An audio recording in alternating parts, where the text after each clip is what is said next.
Hello D students, നിങ്ങൾ എക്സാമൊക്കെ നന്നായിട്ട് എഴുതിയെന്ന് വിചാരിക്കുന്നു. അപ്പോൾ ഇന്നത്തെ എക്സാം കമ്പാരിറ്റീവ്ലി എളുപ്പമായിരുന്നു.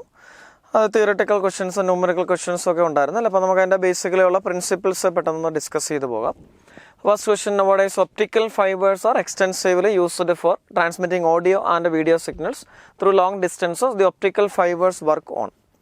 അപ്പോൾ സിമ്പിളാണ്, നമുക്കൊരു ഒപ്റ്റിക്കൽ ഫൈബറിൻ്റെ വർക്കിംഗ് പ്രിൻസിപ്പിൾ അറിയാത്ത ആരുമില്ല. അപ്പോൾ ടോട്ടൽ ഇൻറ്റേർണൽ റിഫ്ലക്ഷൻ ആണല്ലേ. ഇപ്പോൾ കോറിൽ കൂടെ തന്നെ സിഗ്നൽ ട്രാൻസ്മിഷൻ നടക്കണം. അപ്പോൾ അതിന് നമ്മൾ യൂസ് ചെയ്യുന്നത് ടോട്ടൽ ഇൻറ്റേർണൽ റിഫ്ലക്ഷൻ്റെ പ്രിൻസിപ്പിളാണ്. അപ്പോൾ അതിൻ്റെ കൂടെ ശ്രദ്ധിക്കേണ്ടത് കോറ് ക്ലാഡിംഗ് ഉണ്ട്.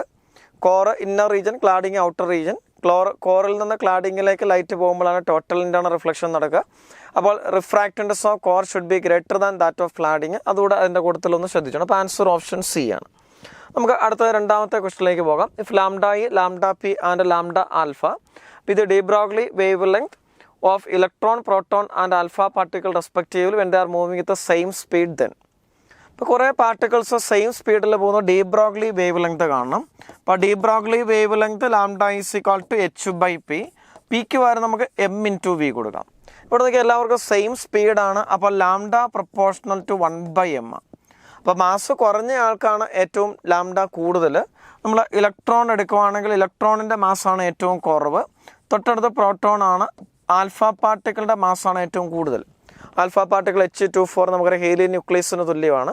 അപ്പോൾ അതിൻ്റെ mass nearly 4 times mass of proton വരും. അപ്പോൾ ലാംഡ നേരെ തിരിച്ചല്ലേ, എം കുറവുള്ള ആൾക്ക് ലാംഡ കൂടുതൽ. അപ്പോൾ lambda e greater than lambda p greater than lambda ആൽഫയാണ്. അപ്പോൾ ആൻസർ ഓപ്ഷൻ സി ആണ്. അപ്പോൾ അതും വലിയ ബുദ്ധിമുട്ടൊന്നുമില്ല, ഡയറക്റ്റ് ക്വസ്റ്റ്യൻ. അപ്പോൾ ആൻസർ ഓപ്ഷൻ സി. അപ്പോൾ അത് മൂന്നാമത്തെ ചോദ്യം, in the circuit diagram D1, D2, D3 and D4 are diodes. Choose the correct answer from the options given below. Forward bias diode ഏതാണെന്നാണ് ചോദ്യം. അപ്പോൾ ഇവിടെ നോക്കാം, ഇവിടെ നമുക്കൊരു പോസിറ്റീവ്, ഇവിടെ നെഗറ്റീവ് വോൾട്ടാണ്. അപ്പോൾ ഇത് positive with respect to this പോയിൻ്റാണ്. അവൾ പറയേണ്ട ആവശ്യമില്ല. ഈ ഡയോഡ് D4 എടുക്കുവാണെങ്കിൽ അതിൻ്റെ എൻ റീജൻ മോർ പോസിറ്റീവ് അല്ലേ. അപ്പോൾ N region more positive with respect P ആണെങ്കിൽ അത് റിവേഴ്സ് ബയസ്. അപ്പോൾ D4 റിവേഴ്സ് ബയസാണ്. ഇവിടെ D1 P region connected to positive polarity ആണ്. അപ്പോൾ D1 ഫോർവേഡ് ബയസ് ആണ്. ഇവിടെ വരുവാണെങ്കിൽ D2വിൽ നമ്മൾ പി റീജൻ നെഗറ്റീവ് പൊട്ടൻഷ്യലേക്കാണ്. അപ്പോൾ അത് റിവേഴ്സ് ബയസ് ആണ്. D3യുടെ എൻ റീജൻ നെഗറ്റീവ് പൊട്ടൻഷ്യലേക്കാണ് എഫക്റ്റീവ്ലി.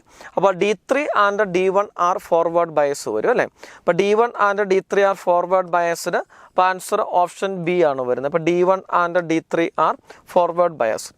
അപ്പോൾ അടുത്തത് നാലാമത്തെ ചോദ്യം, in which of the following application eddy current has no role to play. നമ്മൾ ആ ഓപ്ഷൻ നോക്കുമ്പോൾ തന്നെ നമുക്ക് ആൻസർ കിട്ടി കാണും. Electric power meters, induction furnace, LED lights, magnetic brakes in trains. Answer ഏതാ? ആൻസർ ഓപ്ഷൻ 3 ആണ് വരുന്നത് അല്ലേ, LED ലൈറ്റ്സ്. LED നമുക്കറിയാം, ഡയോഡിൽ നമ്മൾ ലൈറ്റ് എമിറ്റിംഗ് ഡയോഡിനെ കുറിച്ച് പഠിച്ചിട്ടുണ്ട്. അത് ഫോർവേഡ് ബയസിലുള്ള ഡയോഡാണ് നമുക്കറിയാം. Electric power meters, induction furnace, magnetic brakes, അവിടെയെല്ലാം എഡി കറണ്ടിൻ്റെ പ്രിൻസിപ്പിളാണ് യൂസ് ചെയ്യുന്നത്. ഇൻഡക്ഷൻ ഫർണസിൽ നമുക്കറിയാം heat energy produced by the eddy current ഉപയോഗിച്ച് ഹൈ ടെമ്പറേച്ചർ പ്രൊഡ്യൂസ് ചെയ്യാൻ പറ്റും. മാഗ്നറ്റിക് ബ്രേക്സിലും ഇലക്ട്രിക് പവർ മീറ്റേഴ്സിലും ഒക്കെ അവിടെ ഫ്ലെക്സിൻ്റെ വേരിയേഷൻ മൂലം പെട്ടെന്ന് കോയിൽ അല്ലെങ്കിൽ നീഡിലൊക്കെ റെസ്റ്റിൽ വരുന്ന സിറ്റുവേഷനാണ് നമ്മൾ യൂസ് ചെയ്യുന്നത്. Eddy current opposes any cause of change in flux എന്നൊക്കെ നമ്മൾ പഠിച്ചിട്ടുണ്ട്. അപ്പോൾ ആൻസർ ഓപ്ഷൻ 3 ആണ് വരിക. അപ്പോൾ അടുത്ത അഞ്ചാമത്തെ ചോദ്യം, Gauss's law in magnetism signifies that. Gauss's law in magnetism നമുക്കറിയാം, total flux through any closed surface closed interval B dot ds is equal to 0. Magnetic flux through any closed surface is 0 because magnetic monopoles do not exist. അതാണ് നമുക്ക് answer പഠിച്ചിട്ടുണ്ട്. നമുക്ക് നോക്കാം, magnetic lines of force can pass through a closed surface. അപ്പോൾ അത് തെറ്റാണ്. നമുക്കറിയാം Gauss's law പറയുന്നതല്ല, total magnetic field lines pass through a surface 0 എന്നാണ് പറയുന്നത്. അപ്പോൾ അത് തെറ്റാണ്. Net flux through closed surface is 0 and monopoles does not exist. അത് ശരിയല്ലേ. Net flux through closed surface 0 ആണ്. And magnetic monopoles do not exist ശരിയാണ്. Net flux is always μ0 times net charge തെറ്റാണ് നമുക്കറിയാം. There always exist A monopole, അതും തെറ്റ്. അപ്പോൾ answer option B മാത്രമേ വരത്തുള്ളൂ. അടുത്ത ആറാമത്തെ ചോദ്യം, frequencies in the ultra high frequency range normally propagates by means of.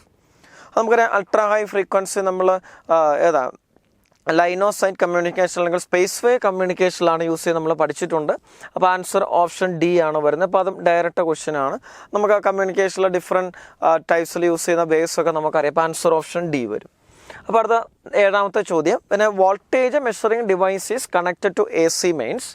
The meter shows the steady input voltage 220 volt. This means ഇവിടെ connected to A C mains എന്നാണ് പറഞ്ഞേക്കുന്നത്. അപ്പോൾ ഒരു ഓൾട്ടർനേറ്റിംഗ് വോൾട്ടേജ് സർക്യൂട്ടിലാണ് നമ്മൾ കണക്ട് ചെയ്തിരിക്കുന്നത്. നമ്മൾ ഓൾട്ടർനേറ്റിംഗ് വോൾട്ടേജ് മെഷർ ചെയ്യുമ്പം അവിടെ RMS വാല്യൂ വോൾട്ടേജ് ആണ് മെഷർ ചെയ്യുന്നത്. RMS വാല്യൂ വോൾട്ടേജ് നമുക്കറിയാം, നോർമൽ സിറ്റുവേഷനിൽ സിനുസോയിഡലി വേരിയിങ് ആണെങ്കിൽ പീക്ക് വാല്യൂ V0 ആണെങ്കിൽ V0/√2 ആണ്. അപ്പോൾ RMS വാല്യൂ ആണ് 220 വോൾട്ട്. അപ്പോൾ പീക്ക് വാല്യൂ 220√2 വരെ നമുക്കറിയാം. അപ്പോൾ അതാണ് പ്രത്യേകത. അപ്പോൾ ഇവിടെ ഇത് മെഷർ ചെയ്യുന്നത് നമുക്കറിയാം, heating effect produced by the device അനുസരിച്ചാണ് നമ്മളിത് മെഷർ ചെയ്യുന്നത്. നമുക്കറിയാം ഡയറക്റ്റ് ഓൾട്ടർനേറ്റീവ് വോൾട്ടേജ് മെഷർ ചെയ്യാൻ പറ്റുകയില്ല. ഓൾട്ടർനേറ്റീവ് വോൾട്ടേജ് കറണ്ടൊക്കെ മെഷർ ചെയ്യുന്നത് അത് പ്രൊഡ്യൂസ് ചെയ്യുന്ന ഹീറ്റിംഗ് എഫക്റ്റിനെ ബേസ് ചെയ്തിട്ടാണ് നമ്മൾ പഠിച്ചിട്ടുണ്ട്. അപ്പോൾ നമുക്ക് input voltage cannot be AC voltage but DC voltage നമുക്കറിയാം തെറ്റാണ്. കാരണം ഇവിടെ RMS വാല്യൂ കോൺസ്റ്റൻ്റ് ആണ്, 220 വോൾട്ട് ആണെങ്കിൽ അതൊരു സ്റ്റഡി വോൾട്ടേജ് കാണിക്കും. അത് DC ആവണമെന്ന് നിർബന്ധമൊന്നുമില്ല. ഇവിടെ RMS വോൾട്ടേജ് ആയിരിക്കും മെഷർ ചെയ്യുന്നത്. മാക്സിമം ഇൻപുട്ട് വോൾട്ടേജ് 220 വോൾട്ട്, അതും തെറ്റാണ്. നമ്മൾ പറഞ്ഞു 220√2 വരും. The meter reads not V but V square and is calibrated to read root of V square. ഇവിടെ V എന്ന് ഉദ്ദേശിക്കുന്നത് ആവറേജ് സ്പീഡാണ് കേട്ടോ. ഇവിടെ V എന്ന് പറയുന്നത് ഇൻസ്റ്റൻറ്റേനിയസ് സ്പീഡ് അല്ല മെഷർ ചെയ്യുന്നതെന്നാണ് ഉദ്ദേശിക്കുക. അപ്പോൾ നമുക്കറിയാം പിന്നെ RMS സ്പീഡാണ് മെഷർ ചെയ്യുന്നത്. RMS സ്പീഡ് കാണുന്നത് എങ്ങനെയാണ്? റൂട്ട് മീൻ സ്ക്വയർ വാല്യൂ എന്ന് പറഞ്ഞാൽ തന്നിരിക്കുന്ന ക്വാണ്ടിറ്റീനെ സ്ക്വയർ ചെയ്യണം. അപ്പോൾ സ്ക്വയർ ചെയ്തിട്ട് അതിൻ്റെ ആവറേജ് എടുക്കണം. അപ്പോൾ V സ്ക്വയറിൻ്റെ ആവറേജ് അതിൻ്റെ റൂട്ടാണ് VRMS. അതാണ് നമുക്ക് ഇക്വേഷൻ. അപ്പോൾ root of V average square ആണ് VRMS. V എടുക്കുക, V സ്ക്വയറിൻ്റെ ആവറേജ് എടുക്കുക, അതിൻ്റെ റൂട്ട് എടുക്കുക. അപ്പോൾ നമുക്ക് അതാണ് ഇവിടെ ഉദ്ദേശിക്കുന്നത് കേട്ടോ. V സ്ക്വയർ എന്ന് പറയുന്നത് എടുക്കുക, അതിൻ്റെ ആവറേജ് വാല്യൂവിൻ്റെ റൂട്ട് എടുക്കുക. അപ്പോൾ VRMS ആണ് ഇവിടെ ഉദ്ദേശിക്കുന്നത്. അപ്പോൾ ആൻസർ ഓപ്ഷൻ 3 ആണ് നമുക്ക് എടുക്കാൻ പറ്റുന്നത്. അത് കറക്റ്റാണ്. നമുക്ക് pointer of the meter is stuck by some mechanical defect, അത് തെറ്റാണ്. അപ്പോൾ ആൻസർ ഓപ്ഷൻ 3 ആണ് വരിക. അപ്പോൾ അടുത്ത 8ാമത്തെ ചോദ്യത്തിലേക്ക് പോകാം. The study of hydrogen atom spectrum has mainly 5 series. Choose A correct sequence of the series in increasing order of there shortest wave length. Shortest wave length നമ്മൾ പല സീരീസുകൾ എടുക്കുമ്പം ഷോർട്ടസ്റ്റ് വേവ് ലെങ്ത് വരണമെങ്കിൽ ഫ്രീക്വൻസി മാക്സിമം വരണം. അപ്പോൾ lambda minimum വരണമെങ്കിൽ frequency maximum വരണം. Frequency maximum വരണമെങ്കിൽ energy difference between the 2 States maximum വരണം. അപ്പോൾ നമുക്കറിയാം ലൈമൻ സീരീസിൽ ഹയർ സ്റ്റേറ്റിൽ നിന്ന് ഫസ്റ്റ് സ്റ്റേറ്റിലേക്കാണ് ട്രാൻസിഷൻ നടക്കുക. അതിൽ ഏറ്റവും എനർജി മാക്സിമം വരുന്നത് ഇൻഫിനിറ്റിയിൽ നിന്ന് ഫസ്റ്റ് സ്റ്റേറ്റിലേക്ക് വരുമ്പോഴാണ്. അപ്പോൾ ലൈമൻ സീരീസിൽ ഇൻഫിനിറ്റിയിൽ നിന്ന് ഫസ്റ്റ് സ്റ്റേറ്റിലേക്ക് വരുമ്പോഴാണ് ഷോർട്ടസ്റ്റ് വേവ് ലെങ്ത് വരിക. ബാൽമർ സീരീസ് നമുക്കറിയാം ഹയർ സ്റ്റേറ്റിൽ നിന്ന് സെക്കൻഡ് സ്റ്റേറ്റിലേക്കാണ് വരിക. അപ്പോൾ ബാർമർ സീരീസിൽ ഇൻഫിനിറ്റിയിൽ നിന്ന് സെക്കൻഡ് സ്റ്റേറ്റിലേക്ക് ട്രാൻസിഷൻ നടക്കുമ്പോഴായിരിക്കും അവിടുത്തെ wave length minimum frequency maximum വരുന്നത്. അപ്പോൾ നമുക്കറിയാം ലൈമൻ സീരീസിൽ നിന്ന് ബാൽമർ സീരീസിലേക്ക് വരുമ്പം ലൈമൻ സീരീസിൽ ഡെൽറ്റ ഇ എന്ന് പറയുന്നത് നമുക്ക് ലാംഡ മിനിമത്തിന് E ഇൻഫിനിറ്റി മൈനസ് E1 ആണ്. രണ്ടാമത്തെ കേസിൽ ബാൽമർ സീരീസിൽ E ഇൻഫിനിറ്റി മൈനസ് E2 ആണ്. E ഇൻഫിനിറ്റി 0 ആണ്. അപ്പോൾ ഡെൽറ്റ ഇവിടെ മൈനസ് E1 വരും, ഇവിടെ മൈനസ് E2 വരും. ഇവിടെ E1 മൈനസ് 13.6 ആണ്. ഇവിടെ മൈനസ് 13.6/2 സ്ക്വയർ വരും നമുക്കറിയാം. അപ്പോൾ നോക്കി ഇവിടെയാണ് എനർജി ഡിഫറൻസ് കൂടുതൽ. ഇവിടെ delta E greater than delta E dash ആണ്. അപ്പോൾ നോക്കിയാൽ ഇവിടുത്തെ മാക്സിമം ഫ്രീക്വൻസി ന്യൂവും ഇവിടെ ന്യൂ ഡാഷും ആണെങ്കിൽ nu greater than nu dash ആണ്. അപ്പോൾ lambda less than lambda dash. അതായത് ബാൽമർ സീരീസിലെയും ലൈമൻ സീരീസിലെയും മിനിമം വേവ് ലെങ്തുകൾ കമ്പയർ ചെയ്താൽ ലൈമൻ സീരീസിലെ വേവ് ലെങ്ത് ആണ് ബാൽമർ സീരീസിനെക്കാട്ടിലും കുറവ്. അപ്പോൾ നമുക്കറിയാം ഹയർ സ്റ്റേറ്റിലേക്ക് പോകുന്തോറും എനർജി ഡിഫറൻസ് ഡിക്രീസ് ചെയ്തുകൊണ്ടിരിക്കും. അപ്പോൾ ഫ്രീക്വൻസി കുറയും, വേവ് ലെങ്ത് കുറയും. അപ്പോൾ ലൈമൻ സീരീസിലായിരിക്കും ഷോർട്ടസ്റ്റ് വേവ് ലെങ്ത്തിൻ്റെ ഏറ്റവും മിനിമം വാല്യൂ വരുന്നത്. തൊട്ടടുത്ത ബാൽമർ സീരീസിലാണ് അങ്ങനെ പോകും. അപ്പോൾ നമുക്ക് ലൈമൻ സീരീസിലാണ് ഏറ്റവും മിനിമം വേവ് ലെങ്ത്തിൻ്റെ വാല്യൂ കുറവ്. അപ്പം 1ൻ്റെ ആൻസർ നമുക്കറിയാം ഏതാ വരുന്നത്? ഫസ്റ്റ് ആദ്യം 1 ആണ് വരുന്നത് അല്ലേ? അപ്പം ആദ്യം ലൈമൻ സീരീസ്, പിന്നെ ബാൽമർ സീരീസ്. ആദ്യം 1ഉം രണ്ടാമത് 5ഉം വരണം. അപ്പോൾ നമുക്ക് അങ്ങനെയുള്ള ഒരു ഓപ്ഷനല്ലേ ഉള്ളൂ. അപ്പോൾ ആൻസർ ഓപ്ഷൻ C ആണ് വരുന്നത്. അപ്പോൾ ബാക്കി നിങ്ങൾ നോക്കിയാൽ മതി.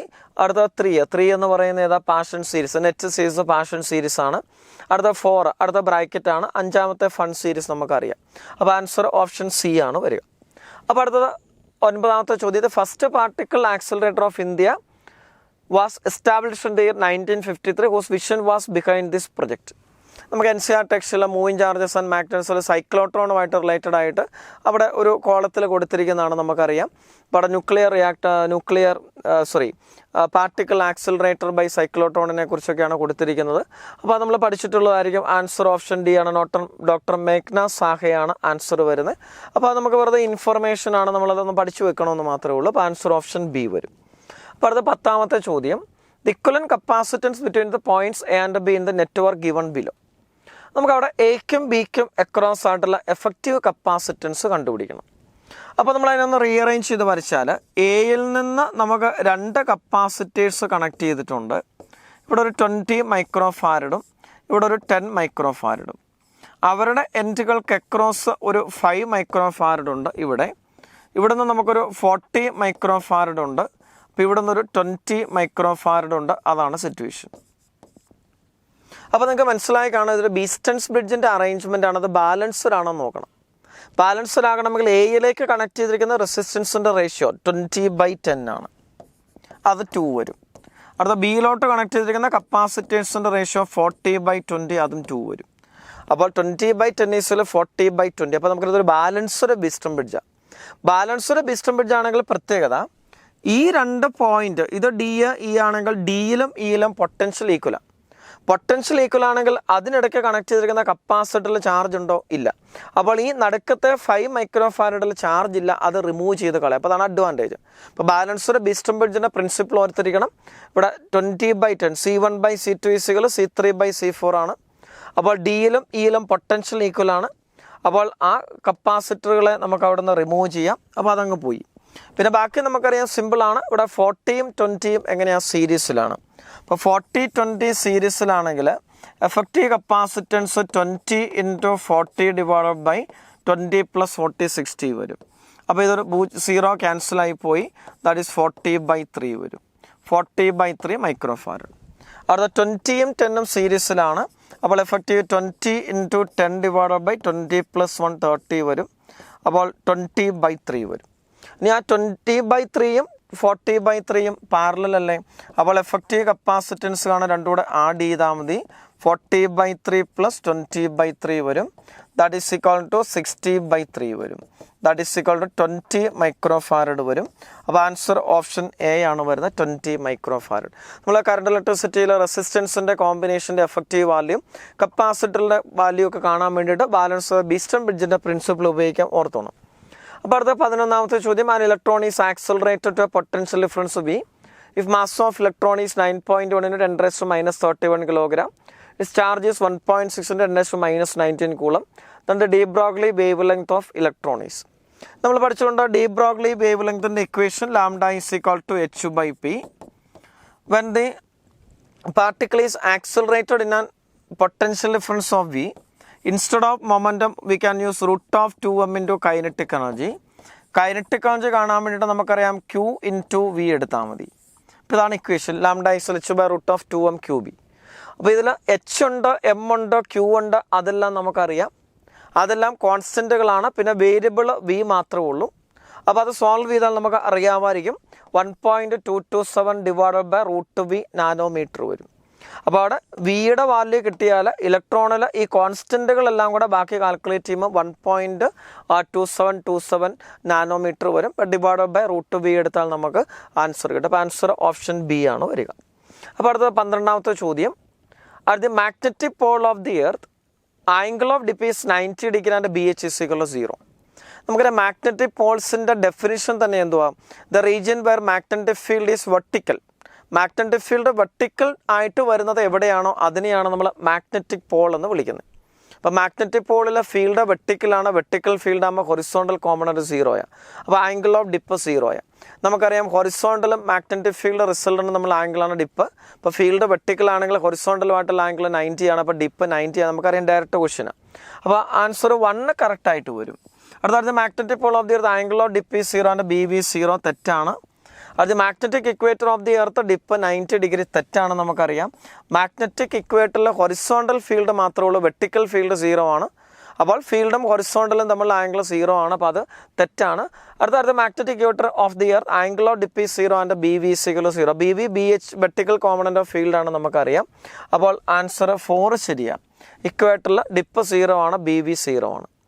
അപ്പോൾ നമുക്ക് 1ഉം 4ഉം ആണ് ആൻസർ വരുന്നത്. അപ്പോൾ ആൻസർ ഓപ്ഷൻ ഡി ആണ്. 1 and 4 ഓൺലി. അപ്പോൾ ആൻസർ ഓപ്ഷൻ ഡി വരും. നമുക്ക് അടുത്ത ക്വസ്റ്റ്യനിലേക്ക് പോകാം. 13ാമത്തെ ചോദ്യം.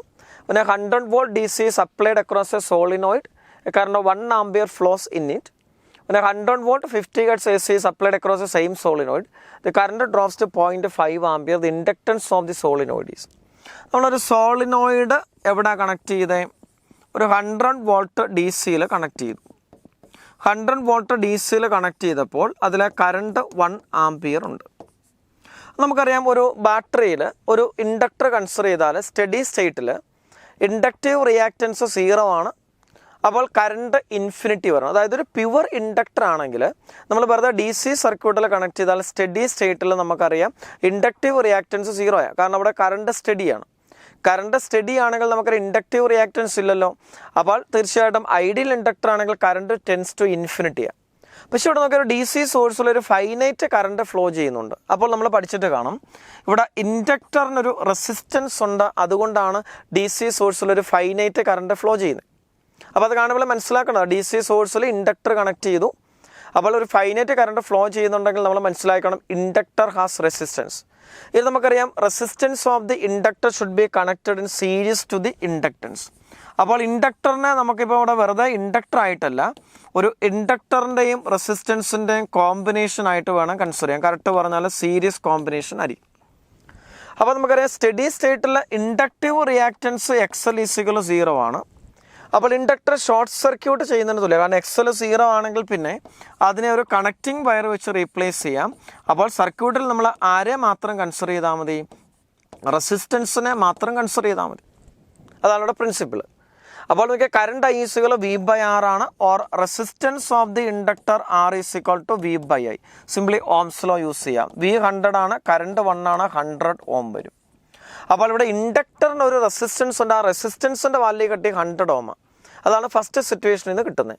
പിന്നെ ആ ഇൻഡക്ടറിനെ അല്ലെങ്കിൽ സോളിനോഡിനെ നമ്മൾ എങ്ങോട്ട് കണക്ട് ചെയ്തു? 100 വോൾട്ട് 50 ഹെർട്സ് AC സോഴ്സിലേക്ക് കണക്ട് ചെയ്തു. അപ്പോൾ നമ്മൾ മനസ്സിലാക്കേണ്ടത് ഇപ്പോൾ ഇൻഡക്ടർ പ്യുവർ ഇൻഡക്ടർ അല്ല, ഇതിനെന്തുണ്ട്? റെസിസ്റ്റൻസ് ഉണ്ട്.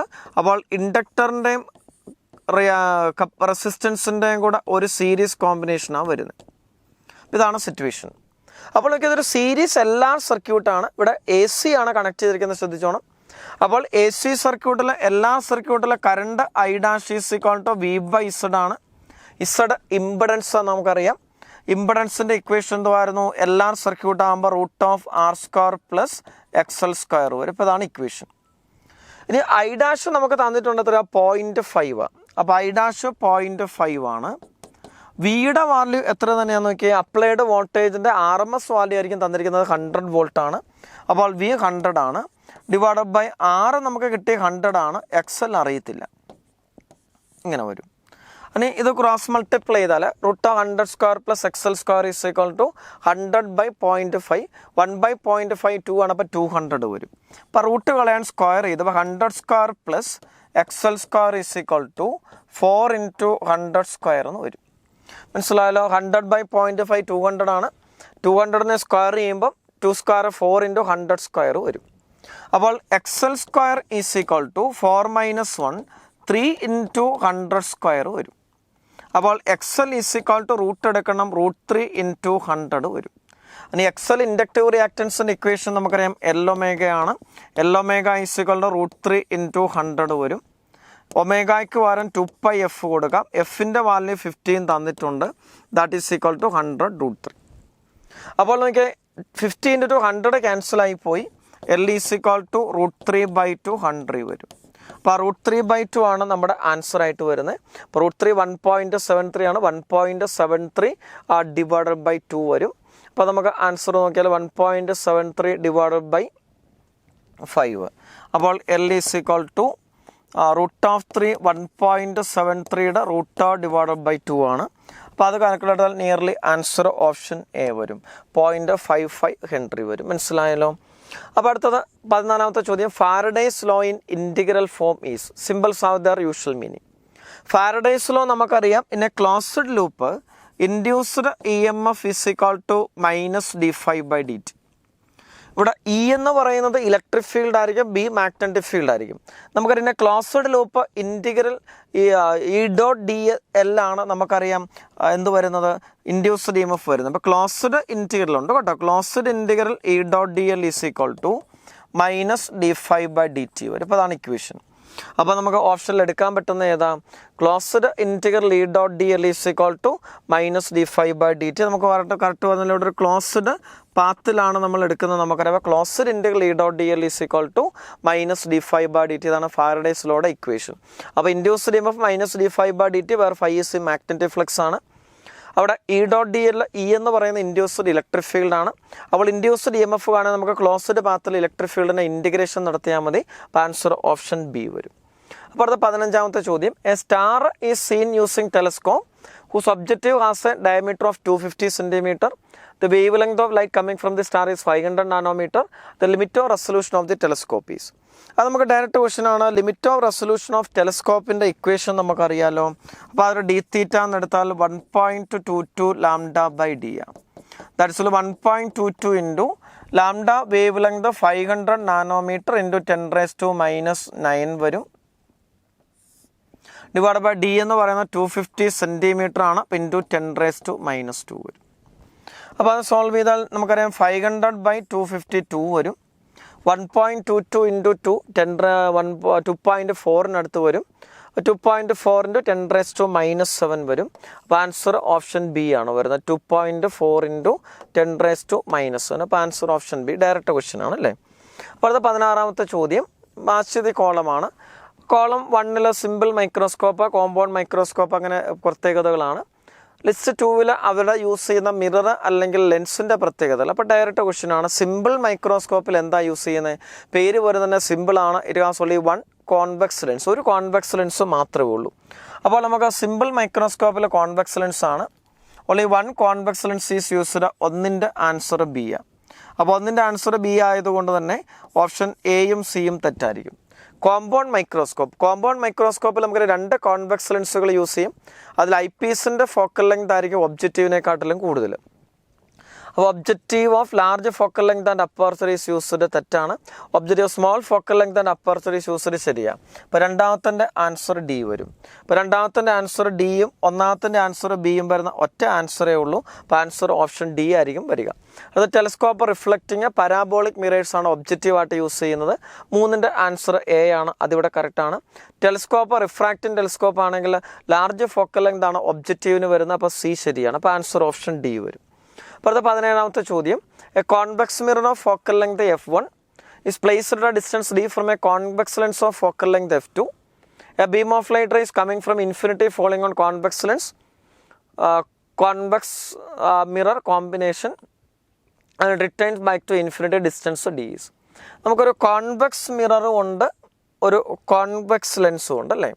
നമുക്കൊരു കോൺവെക്സ് ലെൻസ് ആദ്യം കൺസിഡർ ചെയ്യാം.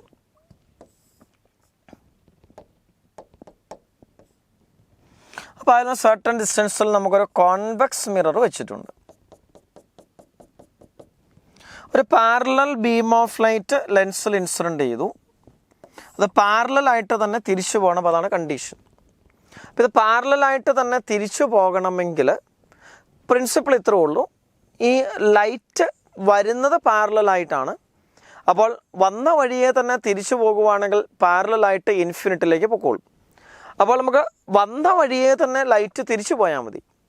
ഇൻസിഡൻറ്റ് റേസ് പാരലലാണ്, ഫൈനൽ റേസും പാരലൽ ആകണമെങ്കിൽ ലൈറ്റ് വന്ന വഴിയെ തിരിച്ചു പോകണമല്ലോ.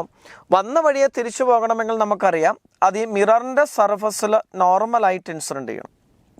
മിററിൻ്റെ സർഫസിൽ നോർമലായിട്ട് ഇൻസിഡൻറ്റ് ചെയ്താൽ അത് വന്ന വഴിയെ തന്നെ തിരിച്ചു പോകും. ഇതാണ് പ്രിൻസിപ്പിൾ. അപ്പോൾ അത് വളരെ ഇമ്പോർട്ടൻ്റ് ആണ്. ലൈറ്റ് സെയിം പാത്തിൽ റീട്രേസ് ചെയ്യണമെങ്കിൽ റിഫ്ലക്റ്റീവ് സർഫസിൽ നോർമൽ ഇൻസിഡൻസ് ആയിരിക്കണം. അപ്പോൾ നോർമൽ ഇൻസിഡൻസിൽ ആംഗിൾ ഓഫ് ഇൻസിഡൻസ് 0 ആണ്. അപ്പോൾ ആംഗിൾ ഓഫ് റിഫ്ലക്ഷനും 0 ആണ്. അപ്പോൾ ലൈറ്റ് വന്ന വഴിയെ തിരിച്ചു പൊക്കോളും. അപ്പോൾ ശ്രദ്ധിക്കേണ്ടത്, ഈ കോൺവെക്സ് മിററിൽ നോർമലായിട്ട് ഇൻസിഡൻറ്റ് ചെയ്യണമെങ്കിൽ അതിലൊരു converging beam of light incident ചെയ്യണം. ആ ഇൻസിഡൻറ്റ് ലൈറ്റ് ബാക്ക് സൈഡിലോട്ട് എക്സ്റ്റെൻഡ് ചെയ്യുവാണെങ്കിൽ അത് സെൻറ്റർ ഓഫ് കർവേച്ചറിൽ മീറ്റ് ചെയ്യണം. ഇത് സെൻറ്റർ ഓഫ് കർവേച്ചർ ഓഫ് മിററാണ്. നമുക്ക് ഫോക്കൽ ലെങ്ത് എടുക്കുമ്പോൾ കോൺവെക്സ് മിററിൻ്റെ ഫോക്കൽ ലെങ്ത് f1 ആണ്. കോൺവെക്സ് ലെൻസിൻ്റെ ഫോക്കൽ ലെങ്ത് f2 ആണ്. അപ്പോൾ നമ്മൾ മനസ്സിലാക്കേണ്ടത് ഇതൊരു സ്പെറിക്കൽ സർഫസ് ആണ്. ആ സ്പെറിക്കൽ സർഫസിൽ നോർമൽ വരച്ചുള്ളത് സെൻറ്റർ ഓഫ് ദി സ്പിയറിൽ കൂടെ പാസ് ചെയ്യണം പഠിച്ചിട്ടുണ്ട്. അത്രയേ ഉള്ളൂ പ്രിൻസിപ്പിൾ.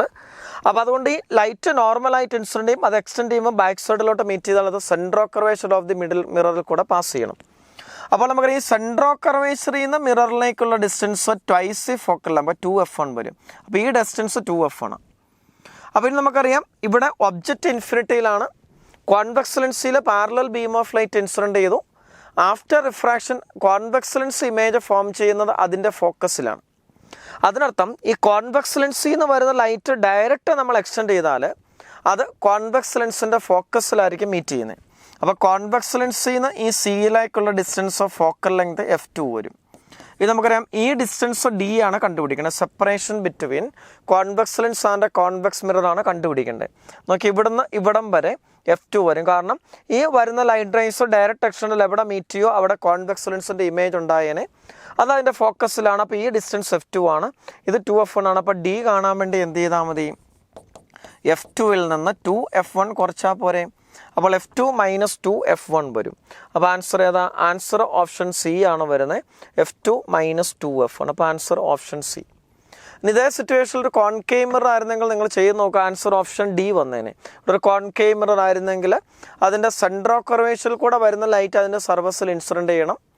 അപ്പോൾ അവിടെ ആൻസർ f2 പ്ലസ് 2f1 വന്നേനെ. നിങ്ങൾ തന്നെ ഒന്ന് ചെയ്ത് നോക്കുക കേട്ടോ. അപ്പോൾ ആൻസർ ഓപ്ഷൻ സി ആണ് ഇവിടെ വരിക. അടുത്ത 18ാമത്തെ ചോദ്യം, 2 nuclei have mass numbers in the ratio 1:27. Ratio of the radii and density should be respectively. നമുക്കറിയാം ന്യൂക്ലിയസിൻ്റെ ഡെൻസിറ്റി എടുക്കുമ്പം എല്ലാ ന്യൂക്ലിയസുകൾക്കും ഡെൻസിറ്റി ഏകദേശം സെയിം ആണ്. നിയർലി 10⁻17 kg/m³ വരും. അപ്പോൾ രണ്ടാമത്തെ ആൻസർ റേഷ്യോ ഓഫ് ഡെൻസിറ്റീസ് 1:1 വരണം. അപ്പം ഓപ്ഷൻ എ തെറ്റാണ്, ഓപ്ഷൻ ഡി തെറ്റാണ്. കാരണം രണ്ടാമത്തെ ആൻസർ ഡെൻസിറ്റി ഓഫ് ന്യൂക്ലിയസ് എല്ലാവർക്കും സെയിം ആയതുകൊണ്ട് 1:1. അപ്പോൾ രണ്ട് പോസിബിലിറ്റി ഉള്ളതുകൊണ്ട് ചെയ്ത് നോക്കാം. നമുക്ക് റേഡിയസിൻ്റെ പ്രത്യേകം നമുക്കറിയാം പ്രൊപ്പോർഷണൽ ടു a⁻1/3 ആണ്. അപ്പോൾ r1/r2 = a1/a2 whole raise to 1/3 വരും. a1/a2 1/27 ആണ്, റേസ് ടു 1/3. ഇപ്പോൾ 27ൻ്റെ റേസ് ടു 1/3 ക്യൂബ് റൂട്ട് നമുക്കറിയാം 3 ആണ്. അപ്പോൾ 1:3 ആണ് വരിക അല്ലേ. അപ്പോൾ ആൻസർ ഓപ്ഷൻ 3 ആണ്, സി ആണ് വരുന്നത്. 1:3 ആൻഡ് 1:1. മനസ്സിലായല്ലോ. അടുത്ത 19ാമത്തെ ചോദ്യം, semi conductors behave like insulators at. നമുക്കറിയാം സെമി കണ്ടക്ടറിൽ നോർമൽ ടെമ്പറേച്ചറിൽ വയലൻസ് ബാൻഡിൽ നിന്ന് കണ്ടക്ഷൻ ബാൻഡിലേക്ക് ഇലക്ട്രോൺസ് പോകും. അവിടെ ഫ്രീ ഇലക്ട്രോൺസ് ഹോൾസ് കാണും, അത് കണ്ടക്ഷൻ നടത്തും. പക്ഷെ നമുക്കറിയാം 0 കെൽവിനിൽ ഇൻട്രിൻസിക് സെമി കണ്ടക്ടർ ആണെങ്കിൽ ഇലക്ട്രോൺസിന് വാലൻസ് ബാൻഡിൽ നിന്ന് കണ്ടക്ഷൻ ബാൻഡിലേക്ക് പോകാനുള്ള എനർജി കിട്ടത്തില്ല. അപ്പോൾ അതുകൊണ്ട് ഫ്രീ ചാർജ് കാരിയേഴ്സ് ഇല്ല. അതുകൊണ്ട് 0 കെൽവിനിൽ അത് ഇൻസുലേറ്റർ ആക്ട് ചെയ്യും. 0 ഡിഗ്രി അല്ല, 0 കെൽവിനിൽ നമുക്കറിയാം kinetic energy of the electrons ഒക്കെ 0 ആയിരിക്കും. അപ്പോൾ അതുകൊണ്ട് 0 കെൽവിനിൽ ഇരിക്കുന്ന ഇലക്ട്രോൺസിന് എനർജി കിട്ടാത്തത് കൊണ്ട് വാലൻസ് ബാൻഡിൽ നിന്ന് കണ്ടക്ഷൻ ബാൻഡിലേക്ക് പോകാൻ പറ്റത്തില്ല. അപ്പോൾ ചാർജ് കാരിയേഴ്സ് ഫ്രീ ഇല്ല. അപ്പോൾ അതുകൊണ്ട് അത് ഇൻസുലേറ്ററായിട്ട് ആക്ട് ചെയ്യും. അപ്പോൾ അടുത്തത് 20ാമത്തെ ചോദ്യം, the graph shows a relation between the object distance and image distance for an equi convex lens. The focal length of the lens is. ഇവിടെ നമുക്ക് ഒബ്ജക്റ്റ് ഡിസ്റ്റൻസും ഇവിടെ ഇമേജ് ഡിസ്റ്റൻസും ഗ്രാഫ് തന്നിട്ടുണ്ട്. നമുക്കറിയാം ഇവിടെ ഒരു പോയിന്റ് നമ്മൾ എടുത്താൽ ഇവിടെ ഒബ്ജക്റ്റ് ഡിസ്റ്റൻസും ഇമേജ് ഡിസ്റ്റൻസും മാഗ്നിറ്റ്യൂഡ് 10. നമുക്കറിയാം കോൺവെക്സ് ലെൻസിൽ ഒബ്ജക്റ്റ് ഡിസ്റ്റൻസും ഇമേജ് ഡിസ്റ്റൻസും വരുന്നത് when it is equal to 2 times the focal length. ശരിയല്ലേ. ഈ പോയിന്റിൽ ഒബ്ജക്റ്റ് ഡിസ്റ്റൻസിൻ്റെ മാഗ്നിറ്റ്യൂഡ് 10 ആണ്, ഇമേജ് ഡിസ്റ്റൻസിൻ്റെ മാഗ്നിറ്റ്യൂഡും 10 ആണ്. അപ്പോൾ യുവും വിയും ഈക്വൽ ആകുന്നത് തീർച്ചയായിട്ടും എപ്പോഴാണ്? ഒബ്ജക്റ്റ് 2Fൽ വെക്കുമ്പോഴാണ്. അപ്പോൾ അതിനർത്ഥം എന്തുവാ? 2F = 10 ആണ്. അപ്പോൾ F = 5 cm. അപ്പോൾ focal length of the lens എത്ര കിട്ടും? 5 cm കിട്ടും. ആൻസർ ഓപ്ഷൻ സി ആണ്. വേറെ നമുക്കിവിടെ പ്രത്യേകിച്ച് മനസ്സിലാക്കാനൊന്നുമില്ല. ഒബ്ജക്റ്റ് ഡിസ്റ്റൻസോ ഇമേജ് ഡിസ്റ്റൻസോ മാഗ്നിറ്റ്യൂഡ് സെയിം ആകുന്ന കോൺവെക്സ് ലെൻസിൽ ഒബ്ജക്റ്റ് ഈസ് ഒരു 2Fലാണ്. അപ്പോൾ 2F 10 എന്ന ഗ്രാഫിൽ നിന്ന് മനസ്സിലായി. അപ്പോൾ F = 5 cm. അടുത്ത 21ാമത്തെ ചോദ്യം, the amplifiers are connected in series. The first amplifier has A voltage in 5, second has voltage in 10 and third has voltage in 20. The input signal is 0.1 volt, then the final output of AC signal will be. നമുക്കറിയാം കുറേ ആംപ്ലിഫയറുകൾ സീരീസിൽ connect ചെയ്താൽ ഒന്നിന് ശേഷം അടുത്തത് connect ചെയ്താൽ total amplification കാണാൻ വേണ്ടിയിട്ട് എല്ലാത്തിൻ്റെയും കൂടെ പ്രോഡക്റ്റ് എടുത്താൽ മതി. അപ്പോൾ total amplification A1 into A2 into A3. അപ്പോൾ അത് എത്രയ്ക്കാണ് 5 ഇൻറ്റു 10 ഇൻറ്റു 20 വരും. അപ്പോൾ ഇതാണ് നമുക്ക് ആംപ്ലിഫിക്കേഷൻ ഫാക്ടർ വരുന്നത്. അപ്പോൾ 20 ഇൻറ്റു 10 200 ഇൻറ്റു 5 10,000 വരും അല്ലേ. അപ്പോൾ 20 അല്ലെങ്കിൽ 20 ഇൻറ്റു 5 എടുത്താൽ മതി, 100 ആണ്, ഇൻറ്റു 10,000 വരും. അപ്പോൾ ഇതാണ് നമുക്ക് ആംപ്ലിഫിക്കേഷൻ ഫാക്ടർ വരുന്നത്. ആംപ്ലിഫിക്കേഷൻ ഫാക്ടറിൻ്റെ ഇക്വേഷൻ നമുക്കറിയാം, output voltage divided by input voltage. Input voltage 0.1 ആണ്, ഔട്ട്പുട്ട് വോൾട്ടേജ് കാണണം. അപ്പോൾ വി ഔട്ട് ഈസുകൾ വി ഇൻപുട്ട് ഇൻറ്റു 1000 വരും. വി ഇൻപുട്ട് 0.1 ആണ്. അപ്പോൾ 0.1 ഇൻറ്റു 1000 100 വോൾട്ട് വരും. അപ്പോൾ ആൻസർ ഓപ്ഷൻ സി വരും. അപ്പോൾ ഔട്ട്പുട്ട് വോൾട്ടേജ് 100 വോൾട്ട് എന്ന് കിട്ടും. അപ്പോൾ ആൻസർ ഓപ്ഷൻ സി ആണ്. മനസ്സിലായല്ലോ.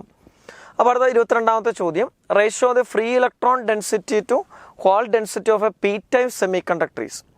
പി ടൈപ്പ് സെമി കണ്ടക്ടറിൽ നമുക്കറിയാം ഹോൾസ് മജോറിറ്റി ചാർജ് കാരിയേഴ്സും ഫ്രീ ഇലക്ട്രോൺസ് മൈനോറിറ്റി ചാർജ് കാരിയേഴ്സും ആണ്. അപ്പോൾ കൂടുതൽ ഡെൻസിറ്റി ആർക്കായിരിക്കും വരുന്നത്? ഹോൾ ഡെൻസിറ്റി ഫ്രീ ഇലക്ട്രോൺ ഡെൻസിറ്റിയെക്കാട്ടിലും കൂടുതലല്ലേ. അപ്പോൾ ratio free electron density to hole ഡെൻസിറ്റിയാണ്. ഫ്രീ ഇലക്ട്രോണിൻ്റെ എണ്ണമാണ്, ഡെൻസിറ്റിയാണ് കുറവ്. അപ്പോൾ ആൻസർ <1 വരും. അപ്പോൾ പി ടൈപ്പ് സെമി കണ്ടക്ടറിൻ്റെ പ്രത്യേകം നമുക്കറിയാം, ആൻസർ ഓപ്ഷൻ ബി ആണ് വരിക. അപ്പോൾ അടുത്ത 23ാമത്തെ ചോദ്യം, charging current through 1 volt cell and through 2 ohm resistor are respectively. ഇത് വളരെ സിമ്പിൾ ക്വസ്റ്റ്യൻ ആണ്. കുറേ സെല്ലുകളൊക്കെ ഉണ്ടെങ്കിൽ നമുക്ക് പ്രത്യേകിച്ച് മനസ്സിലാക്കാനൊന്നുമില്ല. നമുക്ക് ഇവരെല്ലാം പാരലൽ കോമ്പിനേഷനിലാണ് കണക്ട് ചെയ്തിരിക്കുന്നത്. പാരലൽ കോമ്പിനേഷൻ ആകുമ്പോൾ എന്ന് പറയാം പൊട്ടൻഷ്യൽ ഡിഫറൻസ് എല്ലാവർക്കും സെയിം. ഇവിടെ നോക്കാം, ഈ 2 വോൾട്ട് സെല്ല് മാത്രം എടുത്താൽ അതിന് റെസിസ്റ്റൻസ് ഇല്ലാത്തത് കൊണ്ട് അതിന് അക്രോസ് ആയിട്ടുള്ള പൊട്ടൻഷ്യൽ ഡിഫറൻസ് EMF 2 വോൾട്ട് തന്നെയാണ്. അപ്പോൾ ആ 2 വോൾട്ടും ഈ 2 ഓമും സീരീസിലല്ലേ. അപ്പോൾ തീർച്ചയായിട്ടും ഇവിടെ നിന്നൊരു കറണ്ട് I ഫ്ലോ ചെയ്യുന്നു. ഇവിടെ I1, ഇത് I2 എന്ന് എടുക്കാം. അപ്പോൾ ഇതിലെ ഒരു I3 കറണ്ട്.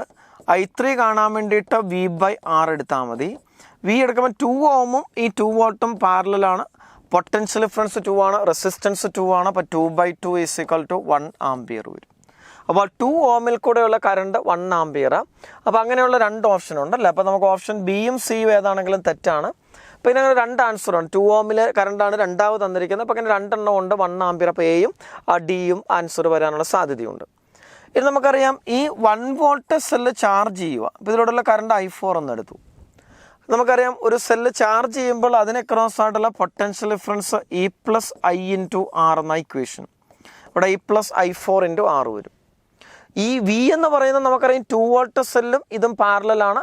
അപ്പോൾ ഈ സെല്ലിന് കിട്ടുന്ന പൊട്ടൻഷ്യൽ ഡിഫറൻസ് 2 വോൾട്ട് തന്നെയാണ്. അപ്പോൾ ഇവിടെ വിക്ക് പകരം എന്ത് കൊടുക്കാം? 2 കൊടുക്കാം. ഈ നമുക്ക് 1 വോൾട്ടാണ്, പ്ലസ് I4 നമുക്ക് അറിയത്തില്ല. ഇൻറ്റേർണൽ റെസിസ്റ്റൻസ് അവിടെ 1. ഈ സെല്ലിൻ്റെ ഇൻറ്റേർണൽ റെസിസ്റ്റൻസ് ആയിട്ട് നമുക്ക് 1 ഓം എടുക്കാം. അപ്പോൾ I4 എത്ര വരും? 1 വരും. അപ്പോൾ 2 കറണ്ടുകളും 1 ആംപിയർ ആണ്. ആൻസർ ഓപ്ഷൻ ഡി ആണ് വരുന്നത്. 1 ആംപിയർ ആൻഡ് 1 ആംപിയർ. അപ്പോൾ അടുത്ത 24ാമത്തെ ചോദ്യത്തിലേക്ക് പോകാം. Which of the following statement is correct? കറക്റ്റായിട്ടുള്ള സ്റ്റേറ്റ്മെൻറ്റ് കണ്ടുപിടിക്കണം. In conductors വാലൻസ് band and conduction band overlaps. നമുക്കറിയാം അത് ശരിയാണ്. നമുക്കറിയാം കുറേ ഇലക്ട്രോൺസ് ഓൾറെഡി വാലൻസ് ബാൻഡിൽ നിന്ന് കണ്ടക്ഷൻ ബാൻഡിലേക്ക് തന്നെയാണ്. അപ്പോൾ അവർ നമ്മൾ സെപ്പറേഷൻ ഇല്ല. അപ്പോൾ അത് ഓവർലാപ്പ് ചെയ്യും. അപ്പം ഫസ്റ്റ് ഓപ്ഷൻ ശരിയാണ്. Substances with energy gap of the order of 2 electron volt are insulators. നമുക്കറിയാം തെറ്റാണ്. 3 ഇലക്ട്രോൺ വോൾട്ടിൻ്റെ ഓർഡറിലൊക്കെയാണ് energy gap of semi conductors. 3 electron വോൾട്ടിലൊക്കെ കൂടുതലാണെങ്കിലാണ് നമുക്ക് ഇൻസുലേറ്റർ വരുന്നത്. അപ്പോൾ അത് തെറ്റാണ്. നമുക്ക് രണ്ടാമത്തെ സ്റ്റേറ്റ്മെൻറ്റ് തെറ്റാണ്. Resistivity of a semi conductor increases with increase in temperature. നമുക്കറിയാം തെറ്റാണ്.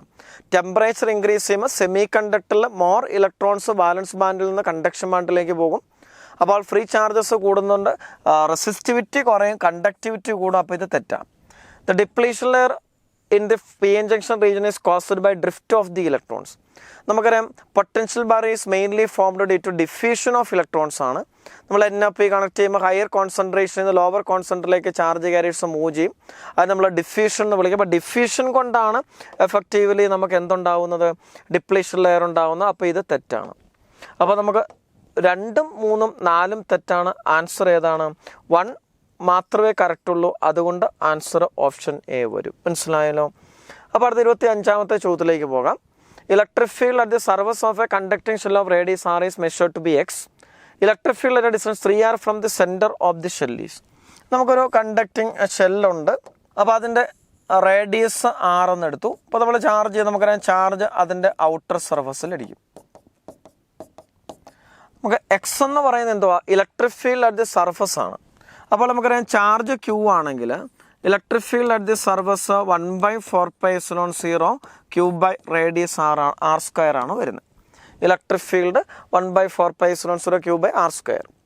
അറ്റ് ആ distance 3r from the centre of the shell. സെൻറ്ററിൽ നിന്ന് 3r ഡിസ്റ്റൻസിൽ ഒരു പോയിന്റ് എടുത്തു. അവിടെ ഇലക്ട്രിക് ഫീൽഡ് എക്സ് ഡാഷ് എന്ന് വിചാരിച്ചാൽ നമുക്കറിയാം 1/4πε0 Q by ഡിസ്റ്റൻസിൻ്റെ square 3r² 9r² വരും. അപ്പോൾ നമുക്ക് 1/4πε0 Q ബൈ r² എക്സ് അല്ലേ, അപ്പോൾ x/9 വരും.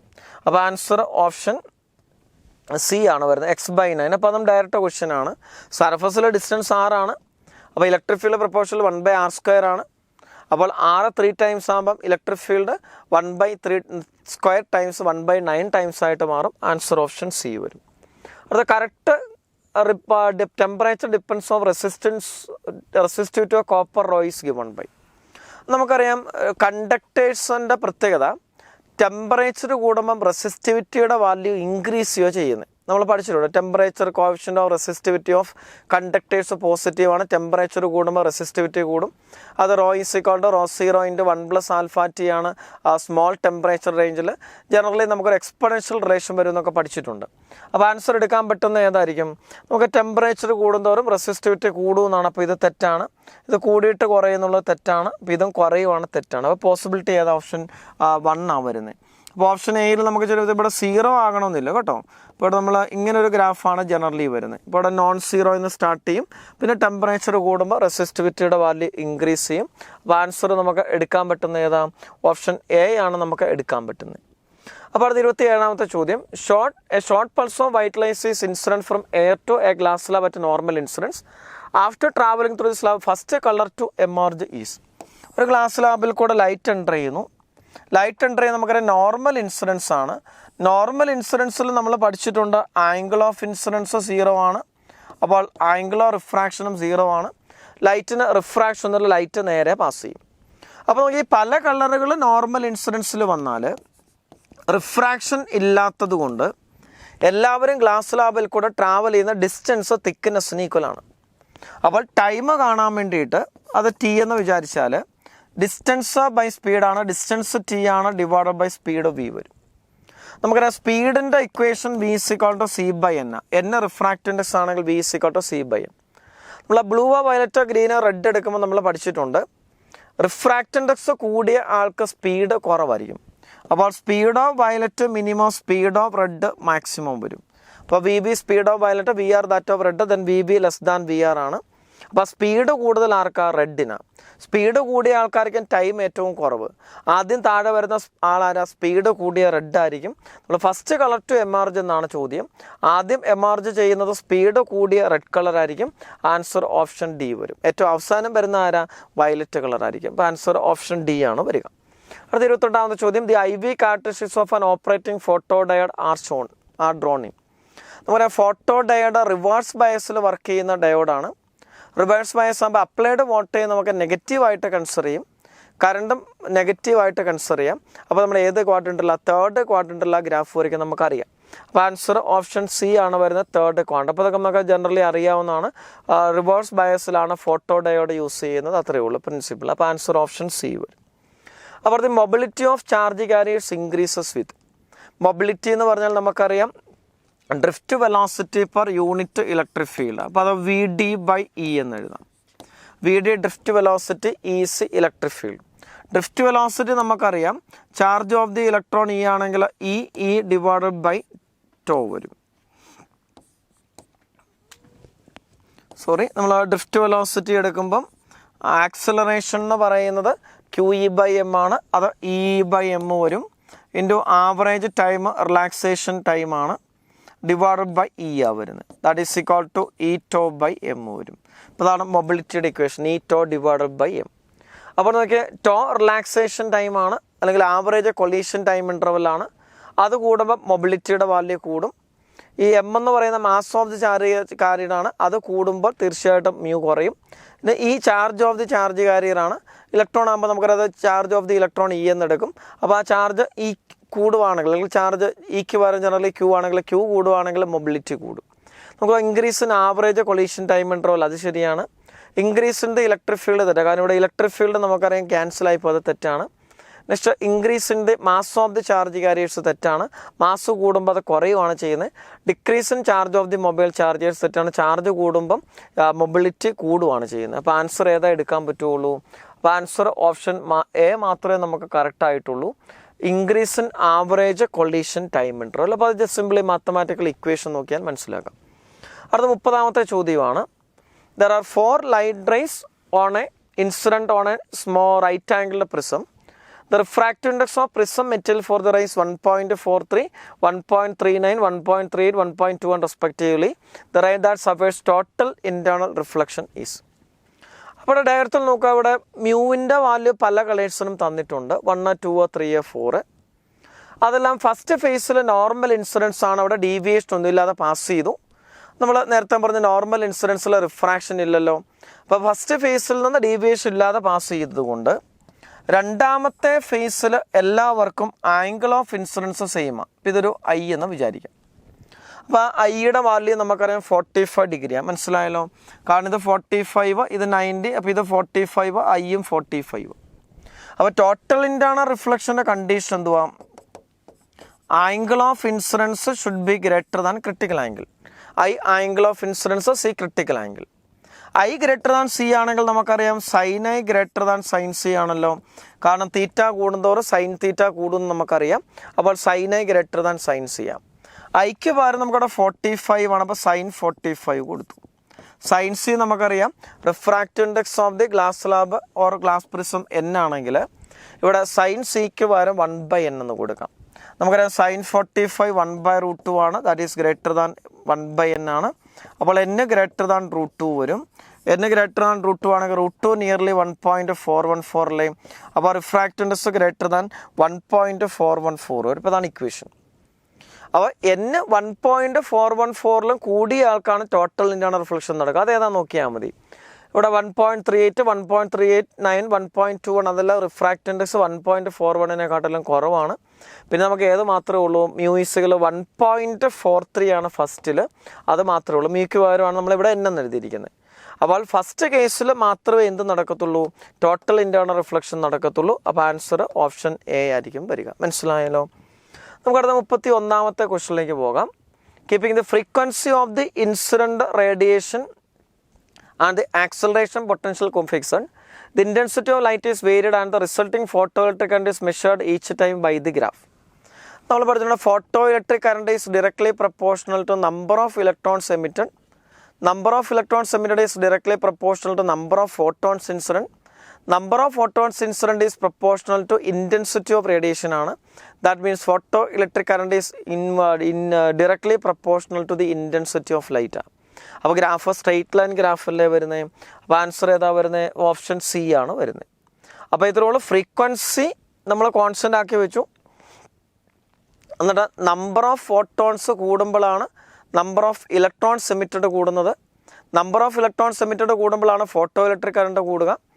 നമ്പർ ഓഫ് ഫോട്ടോ ഇലക്ട്രോൺസ് തീർച്ചയായിട്ടും number of photons incident directly proportional ആയിരിക്കും. ഈ photons incident proportional to intensity ആണ്. അപ്പോൾ directly saturation current is directly proportional to intensity എന്ന് പഠിച്ചിട്ടുണ്ട്. അപ്പോൾ ആൻസർ ഓപ്ഷൻ സി വരും. അപ്പോൾ അടുത്ത 32ാമത്തെ ചോദ്യം. Electric field in the plane electromagnetic wave is given by ഈ വയസ്സിൽ 5 × 10⁻⁻⁷ sine 0.25 × 10⁻³ plus 2.5 × 10⁻11t. The magnetic field is. നമുക്ക് എല്ലാവർക്കും ഓരോ peak value of electric field 5 × 10⁻⁻⁷ ആണ്.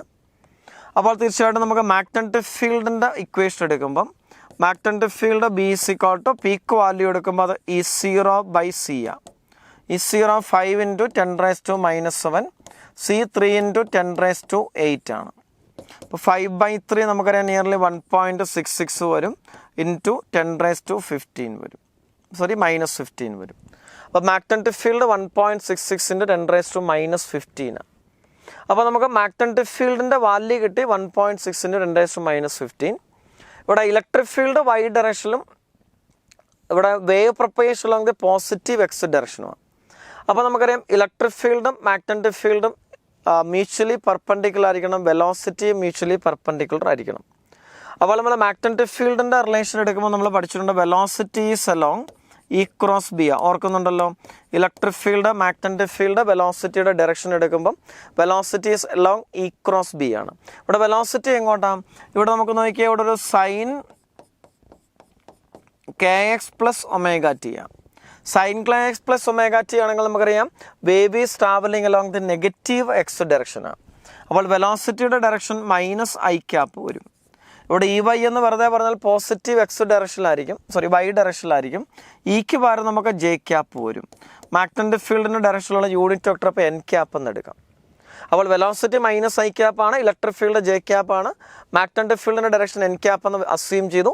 അപ്പോൾ j × n -i കിട്ടണം. അപ്പോൾ അതിനെന്ത് സംഭവിക്കണമെന്ന് നോക്കിയാൽ മതി. നമുക്കറിയാം ഇസഡ് ഡയറക്ഷനിൽ ഇവിടെ വരത്തുള്ളൂ, -z ആണോ +z ആണോ നോക്കിയാൽ മതി. അപ്പോൾ നമ്മൾ പഠിച്ചിട്ടുണ്ട് j × k എത്രയാണ്? നമ്മൾ പഠിച്ചിട്ടുണ്ടല്ലോ i, j, k ഒരു സൈക്ലിക് ഓർഡറിൽ എടുക്കുവാണെങ്കിൽ ആരോടെ ഡയറക്ഷനിൽ പോയാൽ ക്രോസ് പ്രൊഡക്റ്റ് പോസിറ്റീവാണ്. അപ്പോൾ നിങ്ങൾക്ക് j × k എടുത്താൽ അത് i, അപ്പോൾ അത് തെറ്റാണ്. അപ്പോൾ j × -k എത്രയാണെന്ന് നോക്കിയാൽ j × -k എടുക്കുമ്പം j × -k എടുക്കുമ്പോൾ തീർച്ചയായിട്ടും അത് -i വരും. j × k +i ആണ്. അപ്പോൾ j × -k -i വരും. അപ്പോൾ magnetic field is along the negative Z direction. അപ്പോൾ നോക്കിയാൽ മാഗ്നറ്റിക് ഫീൽഡിൻ്റെ വാല്യൂ 1.6 × 10⁻⁻15 ആണ്. അപ്പോൾ അങ്ങനെയുള്ള ഒരു ഓപ്ഷനേ ഉള്ളൂ. അപ്പോൾ ഇത് ഇസഡ് ഡയറക്ഷൻ ആയിരിക്കും, അപ്പോൾ BZ എന്നെടുക്കാം. അപ്പോൾ magnetic field is along the Z direction ആണ് വരിക. അപ്പോൾ ആൻസർ ഓപ്ഷൻ ബി ആണ് നമുക്ക് എടുക്കാൻ പറ്റുന്നത്. അപ്പോൾ BX എന്നുള്ളത് magnetic field along the Z direction ആക്കി. അപ്പോൾ BZ = 1.6 × 10⁻⁻15 സൈൻ kx + ω t മാറ്റമൊന്നുമില്ല. ഇനി കറക്റ്റ് പറഞ്ഞാൽ നെഗറ്റീവ് ഇസഡ് ഡയറക്ഷനിലാണ് മാഗ്നറ്റിക് ഫീൽഡ്. നമുക്ക് BZ ഒരെണ്ണമേ ഉള്ളൂ, അപ്പോൾ അതുകൊണ്ട് ആൻസർ ഓപ്ഷൻ ബി എന്നെടുക്കാം. അപ്പോൾ അടുത്ത 33ാമത്തെ ചോദ്യം. Current of 5 ampere is flowing at 220 volt in the primary coil of a transformer. If the voltage produced in the secondary coil is 2200 volt and 50% of power is lost, then the current in the secondary coil will be. നമുക്കറിയാം എഫിഷ്യൻസിയുടെ equation നമ്മൾ പഠിച്ചിട്ടുണ്ട്. Efficiency eta is equal to secondary power divided by primary power. Output power divided by input power ആണ് efficiency. ഇവിടെ output power സെക്കൻഡറിയിലെ പവറും input power പ്രൈമറിയിലെ പവറുമാണ്. ഈറ്റ എത്രയാണ്? 50%. 50% of power is lost എന്ന് പറഞ്ഞാൽ ബാക്കി എത്രയേ ഉള്ളൂ? 50% ഉള്ളൂ. അപ്പോൾ എഫിഷ്യൻസി എന്ന് പറഞ്ഞാൽ 50% അല്ലെങ്കിൽ 50/100 1/2 വരും. ഈറ്റ 1/2 ആണ്. പ്രൈമറി പവറിന് പകരം VP × IP കൊടുക്കാം. Secondary power voltage across secondary into current through secondary VS × IS. ഇനി വാല്യൂ സബ്സ്റ്റിറ്റ്യൂട്ട് ചെയ്താൽ മതി. ഹാഫ് ഇൻറ്റു VP എത്രയാണെന്ന് നോക്കിയാൽ 220 വോൾട്ടാണ്. പ്രൈമറിയിലെ കറണ്ട് എത്രയാണ്? 5 ആംപിയറാണ്. ഇൻറ്റു 5 VS 2200 വരും ഇൻറ്റു IS വരും. അപ്പോൾ ആ സോൾവ് ചെയ്താൽ നമുക്ക് ആൻസർ ഈസി ആയിട്ട് കിട്ടും. ഇവിടെ 220 2200 പോയിട്ട് 10 വരും. അപ്പോൾ 5/2 2.5 ആണ്. അതേ ബൈ 10 0.25 വരും. അപ്പോൾ 0.25 ആംപിയർ ആണ് കറണ്ട് ത്രൂ ദി സെക്കൻഡറി വരുന്നത്. ആൻസർ ഓപ്ഷൻ എ ആണ്. അടുത്ത 34th question. For different pairs of physical quantities are given below, pair having same dimensions will be. അത് നമുക്കറിയാവുന്നതായിരിക്കും. Magnetic flux and magnetic moment. നമുക്കറിയാം രണ്ട് ഡിഫറെൻറ്റ് ഫിസിക്കൽ ക്വാണ്ടിറ്റീസാണ്. Magnetic moment എന്ന് പറയുന്ന ചാർജ് അല്ലെങ്കിൽ pole strength into separation between the poles വരും. അല്ലെങ്കിൽ I × A, കറണ്ട് Iയും ഏരിയ Aയും ആണെങ്കിൽ I × A ഫോമിലാണ് വരുന്നത്. അപ്പോൾ മാഗ്നറ്റിക് മൊമെൻറ്റ്. മാഗ്നറ്റിക് ഫ്ലക്സ് എന്ന് പറഞ്ഞാൽ നമുക്കറിയാം മാഗ്നറ്റിക് ഫീൽഡ് ഇൻറ്റു ഏരിയ ആണ് വരുന്നത്. അപ്പോൾ രണ്ടും different physical pairs quantities different dimensions ആണ്. അപ്പോൾ അത് തെറ്റാണ്. അത് മാഗ്നറ്റൈസേഷൻ ആൻഡ് മാഗ്നറ്റിക് ഇൻറ്റൻസിറ്റി അത് നമുക്ക് സെയിം ആണ് അല്ലേ? മാഗ്നറ്റിക് ഇൻറ്റൻസിറ്റിയും മാഗ്നറ്റൈസേഷനും സെയിം ഡയമെൻഷൻസ് ആണ്. കാരണം നമ്മൾ പറഞ്ഞത് സക്സെപ്റ്റബിലിറ്റി കാണാൻ വേണ്ടിയിട്ട് കൈ ഈസ് ഈക്വൽ ടു I/H എന്നൊക്കെ പഠിച്ചിട്ടുണ്ട്. സക്സെപ്റ്റബിലിറ്റിക്ക് നമുക്കറിയാം യൂണിറ്റ്സ് ഡയമെൻഷൻസ് ഇല്ല. Chi is equal to I/H I magnetisation, H magnetic field intensity applied ആണ്. അപ്പോൾ ആൻസർ ഓപ്ഷൻ ബി ശരിയാണ്.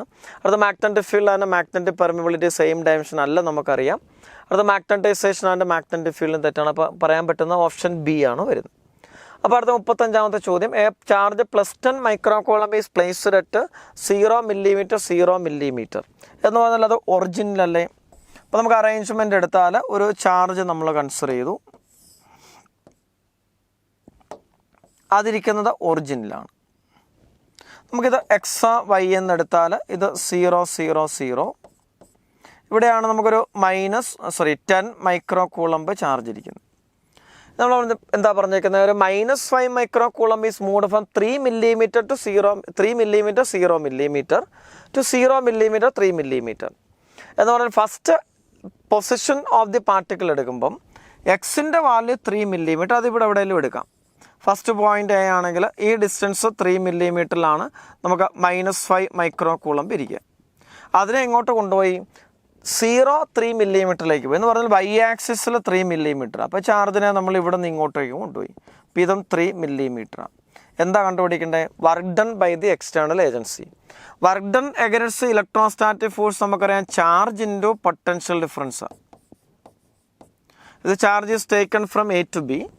Then work done W is equal to Q into VB minus VA, charge into potential difference. ഇവിടെ നോക്കി, ഈ point ചാർജാണ് എയിലും ബിയിലും potential ഉണ്ടാക്കുന്നത്. പോയിന്റ് ചാർജിൻ്റെ പൊട്ടൻഷ്യൽ ഇക്വേഷൻ നമുക്കറിയാം 1/4πε0 Q/r. അപ്പോൾ നോക്കിയാൽ ഈ 10 മൈക്രോകൂളംബിൽ നിന്ന് എയിലേക്കുള്ള ഡിസ്റ്റൻസും ആ ബിയിലേക്കുള്ള ഡിസ്റ്റൻസും 3 മില്ലിമീറ്റർ സെയിമാണ്. അതിനർത്ഥം എന്തുവാ, R സെയിം ആണെങ്കിൽ എയിലും ബിയിലും പൊട്ടൻഷ്യൽ ഈക്വൽ അല്ലേ? അപ്പോൾ ഇവിടെ VA is equal to VB വരും. പോയിന്റ് ചാർജ് 10 മൈക്രോകൂളംബിൽ നിന്ന് എയിലേക്കുള്ള ഡിസ്റ്റൻസും ബിയിലേക്കുള്ള ഡിസ്റ്റൻസും 3 മില്ലിമീറ്റർ സെയിം ആയതുകൊണ്ട് എയിലും ബിയിലും പൊട്ടൻഷ്യൽ സെയിമാണ്. അപ്പോൾ പൊട്ടൻഷ്യൽ ഡിഫറൻസ് എത്രയാണ്? 0 അല്ലേ? അപ്പോൾ വർക്ക് ഡൺ എത്രയാണ്? 0 ആണ്. അപ്പോൾ ഇനിഷ്യൽ പോയിന്റിലും ഫൈനൽ പോയിന്റിലും പൊട്ടൻഷ്യൽ സെയിം ആണെങ്കിൽ work done against electrostatic force 0 ആണ്. അതുപോലെ നമുക്കറിയാം ഇലക്ട്രോസ്റ്റാറ്റിക് ഫോഴ്സ് കൺസർവേറ്റീവ് ആയതുകൊണ്ട് work done against electrostatic force is independent of the പാത്താണ്. നമ്മൾ ഇനിഷ്യൽ പോയിന്റ് ഫൈനൽ പോയിന്റും വെറുതെ കൺസിഡർ ചെയ്താൽ മതി, നമ്മൾ പഠിച്ചിട്ടുണ്ട്. അടുത്ത 36ാമത്തെ ചോദ്യം, power radiated by an antenna is directly proportional to L length of the antenna lambda wave length of the electromagnetic wave. അപ്പോൾ നമ്മൾ പഠിച്ചിട്ടുള്ളതാണ്, ജനറൽ ഇക്വേഷനാണ്. L/λ² പ്രൊപ്പോർഷനാണ്. അപ്പോൾ ആൻസർ ഓപ്ഷൻ എ ആയിരിക്കും വരുന്നത്. അപ്പോൾ L/λ² പ്രൊപ്പോർഷനാണ്. അപ്പോൾ ആൻസർ ഓപ്ഷൻ എ. അപ്പോൾ 37ാമത്തെ ചോദ്യം, consider 2 inductor circuit assume that the current is increase with time equal in both the direction. The correct graph for the energy stored in the inductor with current is. നമുക്കറിയാം ഇൻഡക്ടറിൽ store ചെയ്യുന്ന എനർജിയുടെ equation U is equal to ½ L I². അപ്പോൾ നമുക്ക് കറണ്ടും യുവും തമ്മിലുള്ള ഗ്രാഫാണ് വരച്ചിരിക്കുന്നത്. പക്ഷേ ഇവിടെ രണ്ടു പേർക്കും എന്ത് ഡിഫറൻറ്റാണ്? ഇൻഡക്റ്റൻസ് ഡിഫറൻറ്റാണ്. അപ്പോൾ അവിടെ നോക്കിയാൽ L2 ഗ്രേറ്റർ ദാൻ L1 ആണ്. അപ്പോൾ ഒരു particular കറണ്ടല്ല U2 greater than U1 അല്ലേ? ഒരു പർട്ടിക്കുലർ കറണ്ട് വാല്യൂ എടുത്താൽ U2 ഗ്രേറ്റർ ദാൻ U1 വരണം, കാരണം L2 ഗ്രേറ്റർ ദാൻ L1. പിന്നെ നമുക്കറിയാം I² പ്രപ്പോർഷനിലാണ്. ഇപ്പോൾ ഗ്രാഫ് കർവ്ഡ് ആണ്. I കൂടുന്തോറും എനർജി കൂടും. അപ്പോൾ നമുക്ക് തീർച്ചയായിട്ടും ഓപ്ഷൻ ഏതൊക്കെ തെറ്റാണ്? ഓപ്ഷൻ സിയും ഓപ്ഷൻ ഡിയും തെറ്റാണ്. കാരണം അവിടെ കറണ്ട് കൂടുമ്പോൾ എനർജി കുറയുന്നതായിട്ട് കാണിച്ചിരിക്കുന്നത്, അങ്ങനെ ഒരു പോസിബിലിറ്റി ഇല്ല. പിന്നെ ഗ്രാഫ് സ്ട്രെയിറ്റ് ലൈൻ വരത്തില്ലെന്ന് മനസ്സിലാക്കാണ്. U പ്രപ്പോർഷണൽ ടു I² ആണ്. അപ്പോൾ ഓപ്ഷൻ എ തെറ്റാണ്. അപ്പോൾ പിന്നെ പോസിബിലിറ്റി ഏതേ ഉള്ളൂ? ഓപ്ഷൻ ബി മാത്രമേ ഉള്ളൂ.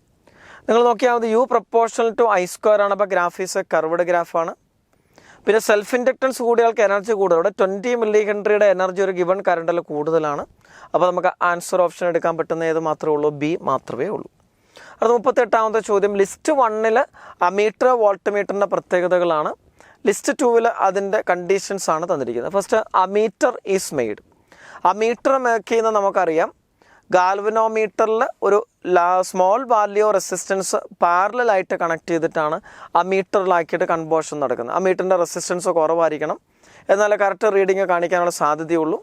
അപ്പോൾ റെസിസ്റ്റൻസ് കുറവായിരിക്കണമെന്നറിയാം. അപ്പോൾ low resistance is connected in parallel to the galvanometer. അപ്പോൾ നമുക്ക് നോക്കാം, by connecting high resistance in series തെറ്റാണ്.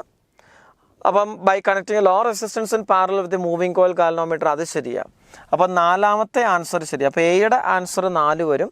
അപ്പോൾ അങ്ങനെയുള്ള 2 എണ്ണം ഉണ്ട്. അപ്പോൾ ബിയും സിയും തെറ്റാണെന്ന് മനസ്സിലായി. അത് വോൾട്ടമീറ്റർ ഈസ് മെയ്ഡ് ഇൻ നമുക്കറിയാം by connecting a high resistance connected in series to the galvanometer. അപ്പോൾ അത് ഓപ്ഷൻ 1 വരും. അപ്പോൾ ബിയുടെ ആൻസർ ഓപ്ഷൻ 1. അപ്പോൾ നോക്കിയേ ഫസ്റ്റ് ഓപ്ഷനിൽ A4 പക്ഷേ B3 ആണ്. അപ്പോൾ അത് തെറ്റല്ലേ? അപ്പോൾ ആൻസർ ഏത് മാത്രമേ പോസിബിലിറ്റി ഉള്ളൂ? ഓപ്ഷൻ ഡി മാത്രമേ പോസിബിലിറ്റി ഉള്ളൂ. നമുക്ക് അടുത്ത ഓപ്ഷൻ സി നോക്കാം. Soft and core is moving coil ഗാൽവനോമീറ്ററിൽ പ്ലേസ് ചെയ്യുന്നതിൻ്റെ ഉദ്ദേശം നമുക്കറിയാം. അതിൻ്റെ മാഗ്നറ്റിക് ഫീൽഡിൻ്റെ സ്ട്രെങ്ത് കൂട്ടുക എന്നുള്ളതാണ്. അപ്പോൾ സിയുടെ ആൻസർ 2 കൊടുത്തിരിക്കുന്നത് ശരിയാണ്. Radial field in moving coil galvanometer നമുക്കറിയാം. റേഡിയൽ ഫീൽഡ് ആയതുകൊണ്ട് എല്ലായ്പ്പോഴും torque experienced by the closed loop in magnetic field എടുക്കുമ്പോൾ അത് ടോയ്സിലെ പി സൈൻ തീറ്റയാണ്. റേഡിയൽ ഫീൽഡ് ആയതുകൊണ്ട് എല്ലായ്പ്പോഴും θ90 ആക്കി നിർത്താൻ പറ്റും. എന്നിട്ട് ടോർക്ക് എല്ലായ്പ്പോഴും മാക്സിമം m/b ആക്കി നിർത്താൻ പറ്റും. അപ്പം അത് ശരിയാണ്. Radial field in moving coil galvanometer increases torque produce in the coil 3 ശരിയാണ്. അപ്പോൾ ആൻസർ ഓപ്ഷൻ കറക്റ്റായിട്ട് വരുന്നത് ഡി ആണ്. അടുത്ത 39ാമത്തെ ക്വസ്റ്റ്യനിലേക്ക് പോകാം. The Bohr model of the spectra of hydrogen atom. ഇപ്പോൾ Bohr model of hydrogen atom നമ്മൾ എവിടെയൊക്കെ യൂസ് ചെയ്യാൻ പറ്റുമെന്നാണ് ചോദ്യം. ബോർ ആറ്റം മോഡലിനെ പ്രത്യേകം നമുക്കറിയാം. സിംഗിൾ ഇലക്ട്രോൺ സിസ്റ്റത്തിൽ മാത്രമേ നമുക്കിത് യൂസ് ചെയ്യാൻ പറ്റത്തുള്ളൂ. അങ്ങനെ ആകുമ്പോൾ നമുക്ക് അഡ്വാൻറ്റേജ് ഈ ചാർജ് സെൻട്രലിലുണ്ട്. ന്യൂക്ലിയസിന് അതൊരു പോസിറ്റീവ് ചാർജ് ആയിരിക്കും. അപ്പോൾ ഇവിടെ ഇലക്ട്രോൺ റെവല്യൂഷൻ നടക്കുമ്പോൾ ഒരു ഇലക്ട്രോൺ മാത്രമേ ഉള്ളെങ്കിൽ ആ ഇലക്ട്രോണും ന്യൂക്ലിയസും മാത്രമുള്ള ഇൻട്രാക്ഷൻ മാത്രം കൺസിഡർ ചെയ്താൽ മതി. അത് വെച്ചിട്ടാണ് നമ്മൾ atoms model by Bohr model പറയുന്നത്. പക്ഷെ നമുക്കറിയാം ഫസ്റ്റ് ഓപ്ഷൻ എടുത്താൽ will not be applicable to hydrogen atom in the molecular form. ഇപ്പോൾ മോളിക്കുലാർ ഫോം എന്ന് പറഞ്ഞാൽ ഹൈഡ്രജൻ മോളിക്കുൾ എടുക്കുക. ഹൈഡ്രജൻ മോളിക്കുൾ നമുക്കറിയാം 2 ചാർജുകൾ മാത്രമല്ല ബാക്കിയുള്ള ചാർജുകളുടെ ഇൻട്രാക്ഷനും കൂടെ വരും. അപ്പോൾ അതുകൊണ്ട് ആ ഇൻട്രാക്ഷൻ നമ്മളിവിടെ കൺസിഡർ ചെയ്യാത്ത സ്ഥിതിക്ക് ഹൈഡ്രജൻ ആറ്റം സിംഗിളായിട്ട് മാത്രം എടുത്താൽ നമുക്ക് ചെയ്യാൻ പറ്റുള്ളൂ. ഇവിടെ മോളിക്കുലാർ ഫോമിൽ അത് അപ്ലൈ ചെയ്യാൻ പറ്റത്തില്ല. അപ്പോൾ അത് ശരിയാണ്. Will not be applicable to hydrogen atom in molecular form. കാരണം ഇതാണ് ബോർ ആറ്റം മോഡലുള്ള ഇലക്ട്രോണും ന്യൂക്ലിയസും തമ്മിലുള്ള ഇൻട്രാക്ഷൻ മാത്രമേ എടുത്തുള്ളൂ. മോളിക്കുൾ എടുക്കുമ്പോൾ നമുക്കറിയാം 2 ആറ്റംസിലെ മോളിക്കുൾസിൽ പോസിറ്റീവ് ചാർജ് നെഗറ്റീവ് ചാർജുകളും തമ്മിലുള്ള ഇൻട്രാക്ഷൻ കാണാതെ നമ്മൾ കൺസിഡർ ചെയ്യുന്നില്ല. അപ്പോൾ അതുകൊണ്ട് അത് യൂസ് ചെയ്യാൻ പറ്റത്തില്ല. ഫസ്റ്റ് സ്റ്റേറ്റ്മെൻറ്റ് ശരിയാണ്. അത് will not be applicable as it is for a helium atom. അപ്പോൾ അതും ശരിയാണ്. ഹീലിയം ആറ്റത്തിന് ഡയറക്റ്റ് അപ്ലൈ ചെയ്യാൻ പറ്റത്തില്ല. കാരണം ഹീലിയം ആറ്റത്തിൽ 2 ഇലക്ട്രോൺസ് ഉണ്ട്. ഇലക്ട്രോൺ ഇൻഡക്ഷൻ ബോർ ആറ്റം മോഡലിലില്ല. അപ്പോൾ ഹീലിയം അയോണിൽ മാത്രമേ യൂസ് ചെയ്യാൻ പറ്റുള്ളൂ എന്നൊക്കെ നമ്മൾ പഠിച്ചിട്ടുണ്ട്. അപ്പോൾ അത് ശരിയാണ്. Is valid only at room temperature. നമുക്ക് അങ്ങനെ കണ്ടീഷൻ ഒന്നുമില്ല. ഏത് ടെമ്പറേച്ചറിൽ നമുക്കത് യൂസ് ചെയ്യാൻ പറ്റും.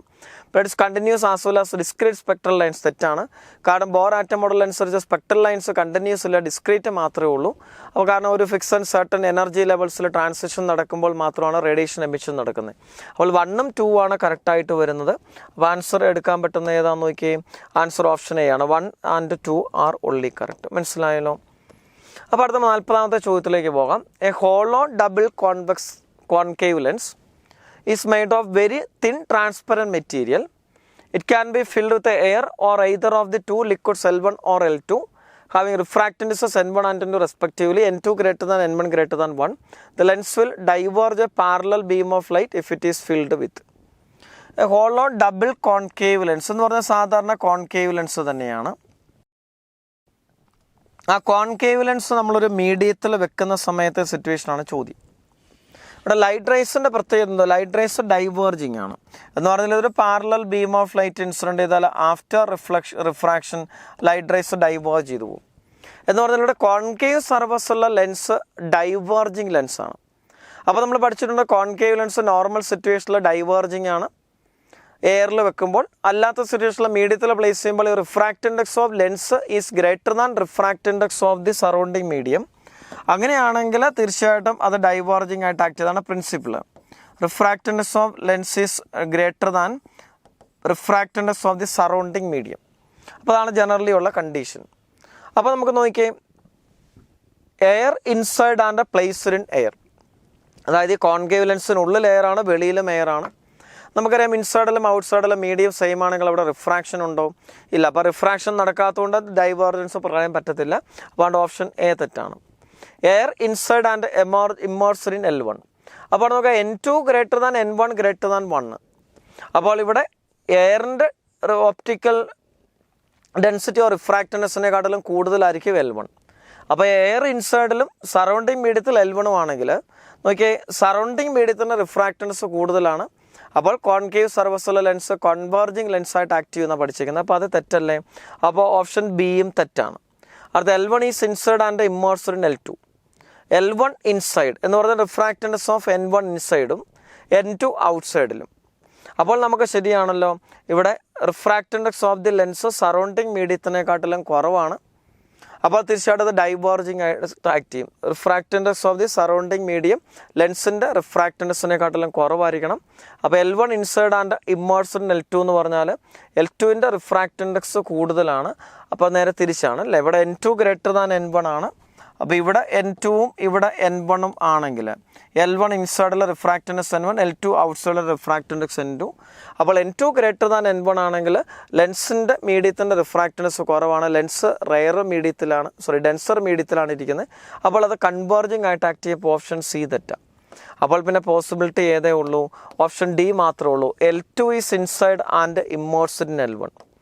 അപ്പോൾ നമുക്ക് N2 അകത്തും N1 വെളിയിലും ആണെങ്കിൽ നമ്മൾ നേരത്തെ പറഞ്ഞത് തന്നെയല്ലേ, N2 ഗ്രേറ്റർ ദാൻ N1 ആണ്. അപ്പോൾ ലെൻസിന് സറൗണ്ടിങ് മീഡിയം റയറും ലെൻസ് ഡെൻസറും വരും. അപ്പോൾ കോൺകേവ് സർഫസുള്ള ലെൻസ് ഡൈവേർജിങ് ലെൻസായിട്ട് ആക്ട് ചെയ്യും. അപ്പോൾ ആൻസർ ഓപ്ഷൻ ഡി ആണ് കറക്റ്റ്. അപ്പോൾ 41ാമത്തെ ചോദ്യം. In Young's double slit experiment as shown in figure, interference of light waves observe on the screen. അതിൻ്റെ അറേഞ്ച്മെൻ്റ് ആണ് തന്നിരിക്കുന്നത്. യങ്സ് ഡബിൾ സ്ലിറ്റ് എക്സ്പെരിമെൻറ്റിൻ്റെ അറേഞ്ച്മെൻ്റ് ആണ്. ഇവിടെ S1 S2 സ്ലിറ്റുകൾ തമ്മിലുള്ള സെപ്പറേഷൻ, സ്ലിറ്റിൽ നിന്ന് സ്ക്രീനിലേക്കുള്ള separation capital D, central bright പോയിന്റിൽ നിന്ന് നമ്മൾ കൺസിഡർ ചെയ്യുന്ന പോയിന്റിലേക്കുള്ള ഡിസ്റ്റൻസ് ആണ് X. നമുക്ക് സിമ്പിൾ ക്വസ്റ്റ്യൻ ആണ്, കാരണം ഇതെല്ലാം തിയറിറ്റിക്കൽ ക്വസ്റ്റ്യൻ നമ്മൾ ഡയറക്റ്റ് തന്നിരിക്കുന്നതാണ്. In Young's double slit experiment position of bright fringe and dark fringe is respectively. അത് നമ്മൾ സാധാരണ ചെയ്യുന്നത് തന്നെയാണ് അല്ലേ. നമുക്ക് ബ്രൈറ്റ് ബ്രാഞ്ചിൻ്റെ പൊസിഷനിലേക്കുള്ള ഡിസ്റ്റൻസ് എക്സിൻ്റെ ഇക്വേഷൻ നമുക്കറിയാം. അപ്പോൾ അത് N λD/D ആണ് അല്ലേ. അപ്പോൾ N λD/D ആണ് വരുന്നത്. അപ്പോൾ നമുക്ക് Xn is equal to N λD/D വരും. അപ്പോൾ Xn is equal to N λD/D ആണ് വരുന്നത്. അപ്പോൾ N is equal to +or-1, എന്നിൻ്റെ വാല്യൂ 0യും വരാം അല്ല. അപ്പോൾ N 0 വരാം, N is equal to 1 2 3 etcetera വരാം. അപ്പോൾ നമുക്ക് നോക്കിയേ, ഓപ്ഷൻ 1 ശരിയാണ്, ഓപ്ഷൻ ബി തെറ്റാണ്, ഓപ്ഷൻ സി തെറ്റാണ്, ഓപ്ഷൻ ഡിയും തെറ്റാണ്. അപ്പോൾ എയും ബിയും എ മാത്രമേ നമുക്ക് അങ്ങനെ പോസിബിലിറ്റി ഉള്ളൂ അല്ലേ. അപ്പോൾ ആൻസർ ഏതായിരിക്കും? ഓപ്ഷൻ എ ആയിരിക്കും വരുന്നത്. അപ്പോൾ Xn is equal to λD/D × N. അപ്പോൾ ആൻസർ ഓപ്ഷൻ എ ആണ് വരുന്നത്. ഇനി അടുത്ത നമുക്ക് ഇക്വേഷൻ നോക്കിയാൽ മതി. അടുത്ത ഡാർക്ക് ബ്രാഞ്ചിൻ്റെ പൊസിഷനിലേക്കുള്ള സെപ്പറേഷൻ എടുക്കുമ്പോൾ Xn ഈസ് N + ½ λD/D വരും. ഇപ്പോൾ N ഈസ് 0 1 2 3 എക്സെട്ര വരും. ഇവിടെ നമുക്ക് ഇതും ശരിയാണ് കേട്ടോ. Xn ഈസ് N - ½ λD/D, ഇപ്പോൾ N ഈസ് 1 2 3 എക്സെട്ര എടുത്താലും സെയിം തന്നെയാണ്. കാരണം ഇവിടെ N 0 തൊട്ട് തുടങ്ങും. അപ്പോൾ N + ½ എന്ന് പറയുന്നത് ഓഡ് വാല്യൂസ് ആയിരിക്കും. ഇവിടെ N 1 തൊട്ട് തുടങ്ങും. അങ്ങനെയാണെങ്കിലും N - ½ ഓഡ് വാല്യൂസ് ആയിരിക്കും. അപ്പോൾ നമുക്ക് ആൻസർ കറക്റ്റായിട്ട് എടുക്കാൻ പറ്റുന്ന ഏതാ? ഓപ്ഷൻ എ ആണ് നമുക്ക് എടുക്കാൻ പറ്റുന്നത്. അപ്പോൾ ബിയും സിയും ഡിയും തെറ്റാണ്. അപ്പോൾ ഡയറക്റ്റ് ക്വസ്റ്റ്യൻ. അപ്പോൾ അടുത്തത് path difference between the waves meeting at point P is given by. അപ്പോൾ നമ്മൾ പഠിച്ചിട്ടുള്ളതാണ് പാത്ത് ഡിഫറൻസിൻ്റെ ഇക്വേഷൻ. ഇവിടെ ബ്രൈറ്റ് പൊസിഷനിൽ നിന്ന് പിയിലേക്കുള്ള ഡിസ്റ്റൻസ് ആണ് X. ഇത് ക്യാപിറ്റൽ D സ്മോൾ d ആണെങ്കിൽ പാത്ത് ഡിഫറൻസിൻ്റെ ഇക്വേഷൻ നമുക്കറിയാം. അപ്പോൾ അത് X × small d / capital D വരും. അപ്പോൾ അതാണ് പാത്ത് ഡിഫറൻസ്. അപ്പോൾ അതും ഡയറക്റ്റ് നമുക്ക് തിയറിറ്റിക്കൽ ക്വസ്റ്റ്യൻ സാധാരണ നമ്മൾ ഡെറൈവ് ചെയ്യുന്ന ഇക്വേഷൻ തന്നെയാണ്. അപ്പോൾ X × D / ക്യാപിറ്റൽ D. അപ്പോൾ അടുത്ത in Young's double slit experiment 20th bright fringe is obtained 20 mm distance from the central bright point. അപ്പോൾ 20th ഫ്രിഞ്ചിലേക്കുള്ള സെപ്പറേഷൻ നമുക്കറിയാം. X is equal to N × λD/D ആണ്, അല്ലെങ്കിൽ N × beta is fringe width നമുക്കറിയാം. ഇവിടെ Xn നമുക്ക് തന്നിട്ടുണ്ട് 20 mm ആണ്. ഇവിടെ 20th ബ്രൈറ്റ് ഫ്രിഞ്ച് ആകുമ്പോൾ N 20 ആണ്. അപ്പോൾ 20 × ബീറ്റ വരും. അപ്പോൾ beta is equal to 1 mm, അല്ലെങ്കിൽ λ ക്യാപിറ്റൽ D/d is equal to 1 mm. The distance between 5th bright fringe ആണ് 3rd ഡാർക്ക് ഫ്രിഞ്ച് ആണ് ചോദ്യം. അപ്പോൾ 5th ബ്രൈറ്റ് ഫ്രിഞ്ചും 3rd ഡാർക്ക് ഫ്രിഞ്ചും തമ്മിലുള്ള സെപ്പറേഷൻ എടുക്കുമ്പോൾ നമുക്കറിയാം. അപ്പോൾ അത് 5 beta minus 3rd dark fringe ആകുമ്പോൾ നോക്കിയേ, 3rd ഡാർക്ക് ഫ്രിഞ്ചിൻ്റെ കണ്ടീഷൻ നിങ്ങളിവിടെ നോക്കിയാൽ ഇതിൽ തന്നെ ഇവിടെ ആൻസർ ഉണ്ട്. തേർഡ് ഡാർക്ക് ഫ്രിഞ്ച് ആകുമ്പോൾ ഇവിടെ എന്നിന് 2 കൊടുക്കണം. അപ്പോൾ 2 + 1/2 എത്ര വരുമെന്ന് നോക്കിയേ. 2 + 1/2 ദാറ്റ് ഈസ് ഈക്വൽ ടു 5/2 വരും. അപ്പോൾ 5/2 λ/d/d വരും. അപ്പോൾ അത് 2.5 വരും. നമുക്ക് ഫിഫ്ത്ത് ബ്രൈറ്റ് ഫ്രിഞ്ച് ആകുമ്പോൾ 5 λ/d/d ആണ് വരുന്നത്. ഇവിടെ 5/2 2.5 ആണ്. അപ്പോൾ അതിൻ്റെ ഡിഫറൻസ് എടുക്കുമ്പോൾ നമുക്ക് എത്രയാണ് കിട്ടുന്നത്? Δx = 2.5 ബീറ്റയല്ല കിട്ടുന്നത്. ബീറ്റ നമുക്ക് എത്രയാണ്? 1 മില്ലിമീറ്ററാണ്.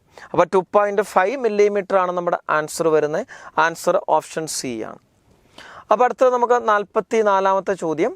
In Young's double slit experiment, distance between two consecutive bright fringes is given by 3 millimeter. എന്ന് പറഞ്ഞാൽ ഫ്രിഞ്ച് വിഡ്ത്ത് 3 millimeter ആണ്.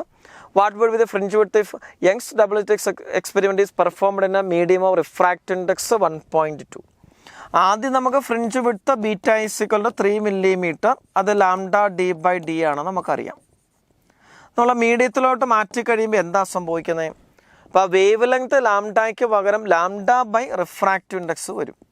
അപ്പോൾ λ/d/n/d എന്ന് വരും. ഇത്രയുള്ള വ്യത്യാസം. ക്യാപിറ്റൽ ഡി സ്മോൾ ഡിക്ക് മാറ്റമില്ല. ലാംഡയ്ക്ക് വരെ λ/n കൊടുക്കണം. അപ്പോൾ that is equal to β/n വരും. ബീറ്റ എത്രയാണ്? 3 ആണ്. അപ്പോൾ 3/1.2 വരും. അപ്പോൾ 3/1.2 ആണ് നമ്മുടെ ആൻസർ ആയിട്ട് വരുന്നത്. അപ്പോൾ ആൻസർ എത്ര വരും? 2.5 മില്ലിമീറ്റർ വരും. അപ്പോൾ ആൻസർ ഓപ്ഷൻ സി ആണ് വരുന്നത്. അപ്പോൾ അതും ഡയറക്റ്റ് ക്വസ്റ്റ്യൻ ആണ്. നമുക്ക് λ/n ആയിട്ട് മാറുന്നുള്ള വ്യത്യാസം മാത്രമേ ഉള്ളൂ. അപ്പോൾ അടുത്ത 45ാമത്തെ ചോദ്യം. In next double slit experiment as Sean SS1 - SS2 is λ/3. This causes a shift in position of central bright point. The new position of central bright point is. ഇവിടെ SS1 - SS2ൻ്റെ മാഗ്നിറ്റ്യൂഡ് λ/3 എന്ന് എടുക്കാം. കാരണം ഇവിടെ നോക്കാം, ഇവിടെ സെൻട്രൽ പൊസിഷൻ്റെ കുറച്ച് മുകളിലാണ് നമുക്ക് ഈ സ്ലിറ്റിൻ്റെ പൊസിഷൻ. അപ്പോൾ ആ ഡയഗ്രത്തിൽ നോക്കിയാൽ SS1 is less than SS2 വരും. നമുക്കറിയാം സെൻട്രൽ ബ്രൈറ്റ് ഫ്രിഞ്ചിൻ്റെ പൊസിഷൻ എന്ന് പറഞ്ഞാൽ ഉദ്ദേശിക്കുന്ന പാത്ത് ഡിഫറൻസ് 0 ആയിരിക്കണം. പാത്ത് ഡിഫറൻസ് 0 ആകണമെങ്കിൽ S1 നിന്ന് നമ്മൾ കൺസിഡർ ചെയ്യുന്ന പോയിന്റിലേക്കുള്ള ഡിസ്റ്റൻസ് S2 നിന്നുള്ള ഡിസ്റ്റൻസിനെക്കാട്ടിലും കൂടുതലായിരിക്കണം. അപ്പോൾ തീർച്ചയായിട്ടും നമുക്കറിയാം ഇവിടെ എവിടെയെങ്കിലും ആയിരിക്കും നമുക്ക് ഈ സെൻട്രൽ പൊസിഷൻ കിട്ടുന്നത്. ഇവിടെ ഒരു പോയിന്റ് P എടുത്തു. നമുക്ക് ആ Pയിലെ പാത്ത് ഡിഫറൻസ് 0 ആയിരിക്കണം. അപ്പോൾ SS1 + S1P should be equal to SS2 + S2P. അതാണ് കണ്ടീഷൻ. ഇവിടെ നോക്കിയാൽ SS1 ലെസ് ദാൻ SS2 ആണ്. അപ്പോൾ തീർച്ചയായിട്ടും നമുക്കറിയാം S1P should be greater than S2P. അപ്പോൾ അതുകൊണ്ട് ഇവിടെ നോക്കാം, ഇവിടെ നമുക്ക് ഈ സെൻട്രൽ പൊസിഷനിൽ നിന്ന് എക്സ് ഡിസ്റ്റൻസ് മുകളിലേക്ക് റെപ്രസെൻ്റ് ചെയ്തിട്ടുണ്ട്. പക്ഷെ നമുക്ക് യഥാർത്ഥത്തിൽ താഴേക്കാണ് വരേണ്ടത്. അതുകൊണ്ടാണ് ആൻസറിലെല്ലാം ഒരു മൈനസ് സൈൻ കൊടുത്തിരിക്കുന്നത് കേട്ടോ. അത്രേ ഉള്ളൂ. അപ്പോൾ നമുക്ക് എന്താ കണ്ടുപിടിക്കേണ്ടത്? New position of central bright point. അതായത് നമ്മൾ ഇത്രയുള്ള പാത്ത് ഡിഫറൻസ് Δx, അതിൻ്റെ ഇക്വേഷൻ നമ്മൾ പഠിച്ചിട്ടുണ്ട്. Δx = x × d/D. അപ്പോൾ നമുക്ക് SS1 - SS2 λ/3 ആണ്. അപ്പോൾ ഇവിടുന്ന് ഇങ്ങോട്ട് വരുമ്പം S1P - S2P എന്ന് പറയുന്നതും λ/3 വരണം. അപ്പോൾ അതിന് ശേഷമുള്ള പാത്ത് ഡിഫറൻസ് λ/3 ആണെങ്കിൽ നമുക്കത് സാറ്റിസ്ഫൈ ചെയ്യത്തുള്ളൂ. അപ്പോൾ λ/3 = xd/d വരും. അപ്പോൾ x = λ/D/3d വരും. ഇനി നമുക്കറിയാം ഡൗൺവേർഡ് ഡയറക്ഷൻ ആയതുകൊണ്ട് എക്സ് നെഗറ്റീവ് എടുക്കണം. അപ്പോൾ ആൻസർ -λ/d/3d വരും. അപ്പോൾ ആൻസർ ഓപ്ഷൻ ഡി ആണ് വരുന്നത്. മനസ്സിലായല്ലോ? നമുക്ക് അടുത്തത് 46ാമത്തെ ക്വസ്റ്റ്യൻ മുതലുള്ളൊരു അഗൈൻ പാസേജ് ആണ്. അപ്പോൾ പാസേജ് വളരെ സിമ്പിളാണ്. നമുക്ക് റേഡിയോ ആക്ടിവിറ്റിയുടെ ഇക്വേഷൻസ് ആണ് അവിടെ കൊടുത്തിരിക്കുന്നത്. നമ്മളവിടെ α/dk β/dkയുടെ ഒക്കെ പ്രത്യേകതകളാണ്. നിങ്ങളത് വായിച്ചു നോക്കുക. നമുക്ക് ക്വസ്റ്റ്യനിലേക്ക് പോകാം. പിന്നെ α/dk mass number of the daughter nucleus is. അപ്പോൾ അതിൻ്റെ ഇക്വേഷൻ ഓൾറെഡി നമുക്ക് തന്നിട്ടുണ്ട്. xZa gives yZ-2 a-4 + He24. അതാണ് ഇക്വേഷൻ. അപ്പോൾ എക്സ് α/dk നടത്തി y ആയിട്ട് മാറി. അപ്പോൾ വൈയുടെ ആറ്റമിക് നമ്പർ 2 കുറഞ്ഞു, മാസ് നമ്പർ 4 കുറഞ്ഞു. ഇവിടെ Z-2ഉം ഇവിടെ a-4ഉം ആണ് നമുക്കറിയാം. അപ്പോൾ നമുക്ക് 1 മോർ ദാൻ പേരൻറ്റ് ന്യൂക്ലിയസ് തെറ്റല്ലേ? മാസ് നമ്പർ ഇൻക്രീസ് ചെയ്തുള്ള ഡിക്രീസ് ചെയ്യുവാണ്. 1 less than that of parent nucleus തെറ്റാണ്. 4 ലെസ് ആണ് വരുന്നത്. 2 മോർ ദാൻ തെറ്റാണ്. 4 less than that of parent nucleus അത് ശരിയാണ്. അപ്പോൾ ആൻസർ ഏതാ വരുന്നത്? ആൻസർ ഓപ്ഷൻ ഡി കറക്റ്റാണ്. മനസ്സിലായല്ലോ? അപ്പോൾ അത് ഡയറക്റ്റ് ക്വസ്റ്റ്യൻ ആണ്. നമുക്ക് അടുത്തത് 47ാമത്തെ ചോദ്യം. എയിൽ നിന്ന് ബിയിലേക്ക്, സിയിൽ നിന്ന് ഡിയിലേക്ക് പോയി. ഇവിടെ alpha decay, beta decay ആണ് നടക്കുന്നത്. Process A B alpha particle is emitted, B to C and C to D negative beta particle. ഇവിടെ മൈനസ് ബീറ്റ എന്ന് പറഞ്ഞാൽ നമുക്കറിയാം ഇലക്ട്രോൺസ് ആണ് കേട്ടോ. മൈനസ് ബീറ്റ എന്ന് പറഞ്ഞാൽ ഇലക്ട്രോൺസ് ആണ്. അപ്പോൾ അങ്ങനെയാണെങ്കിൽ പ്രത്യേകതയാണ് ചോദ്യം. അപ്പോൾ അത് നമുക്ക് ഫസ്റ്റ് പ്രോസസ്സ് എടുത്താൽ എ ബി ആയിട്ട് മാറി. ഇത് ഇസഡ്, ഇത് എ എന്ന് തന്നെ എടുക്കാം. ആൽഫ പാർട്ടിക്കിൾ എന്ന് പറയുമ്പോൾ നമുക്കറിയാം He2 ആണ്. ഇവിടെ Z-2ഉം ഇവിടെ A-4ഉം വരും. ഇതാണ് എയും ബിയും തമ്മിലുള്ള പ്രത്യേകത. അപ്പോൾ എയും ബിയും ഐസോബാറാണ്. ഐസോബാർ എന്ന് പറഞ്ഞാൽ മാസ് നമ്പർ സെയിം ആയിരിക്കണം.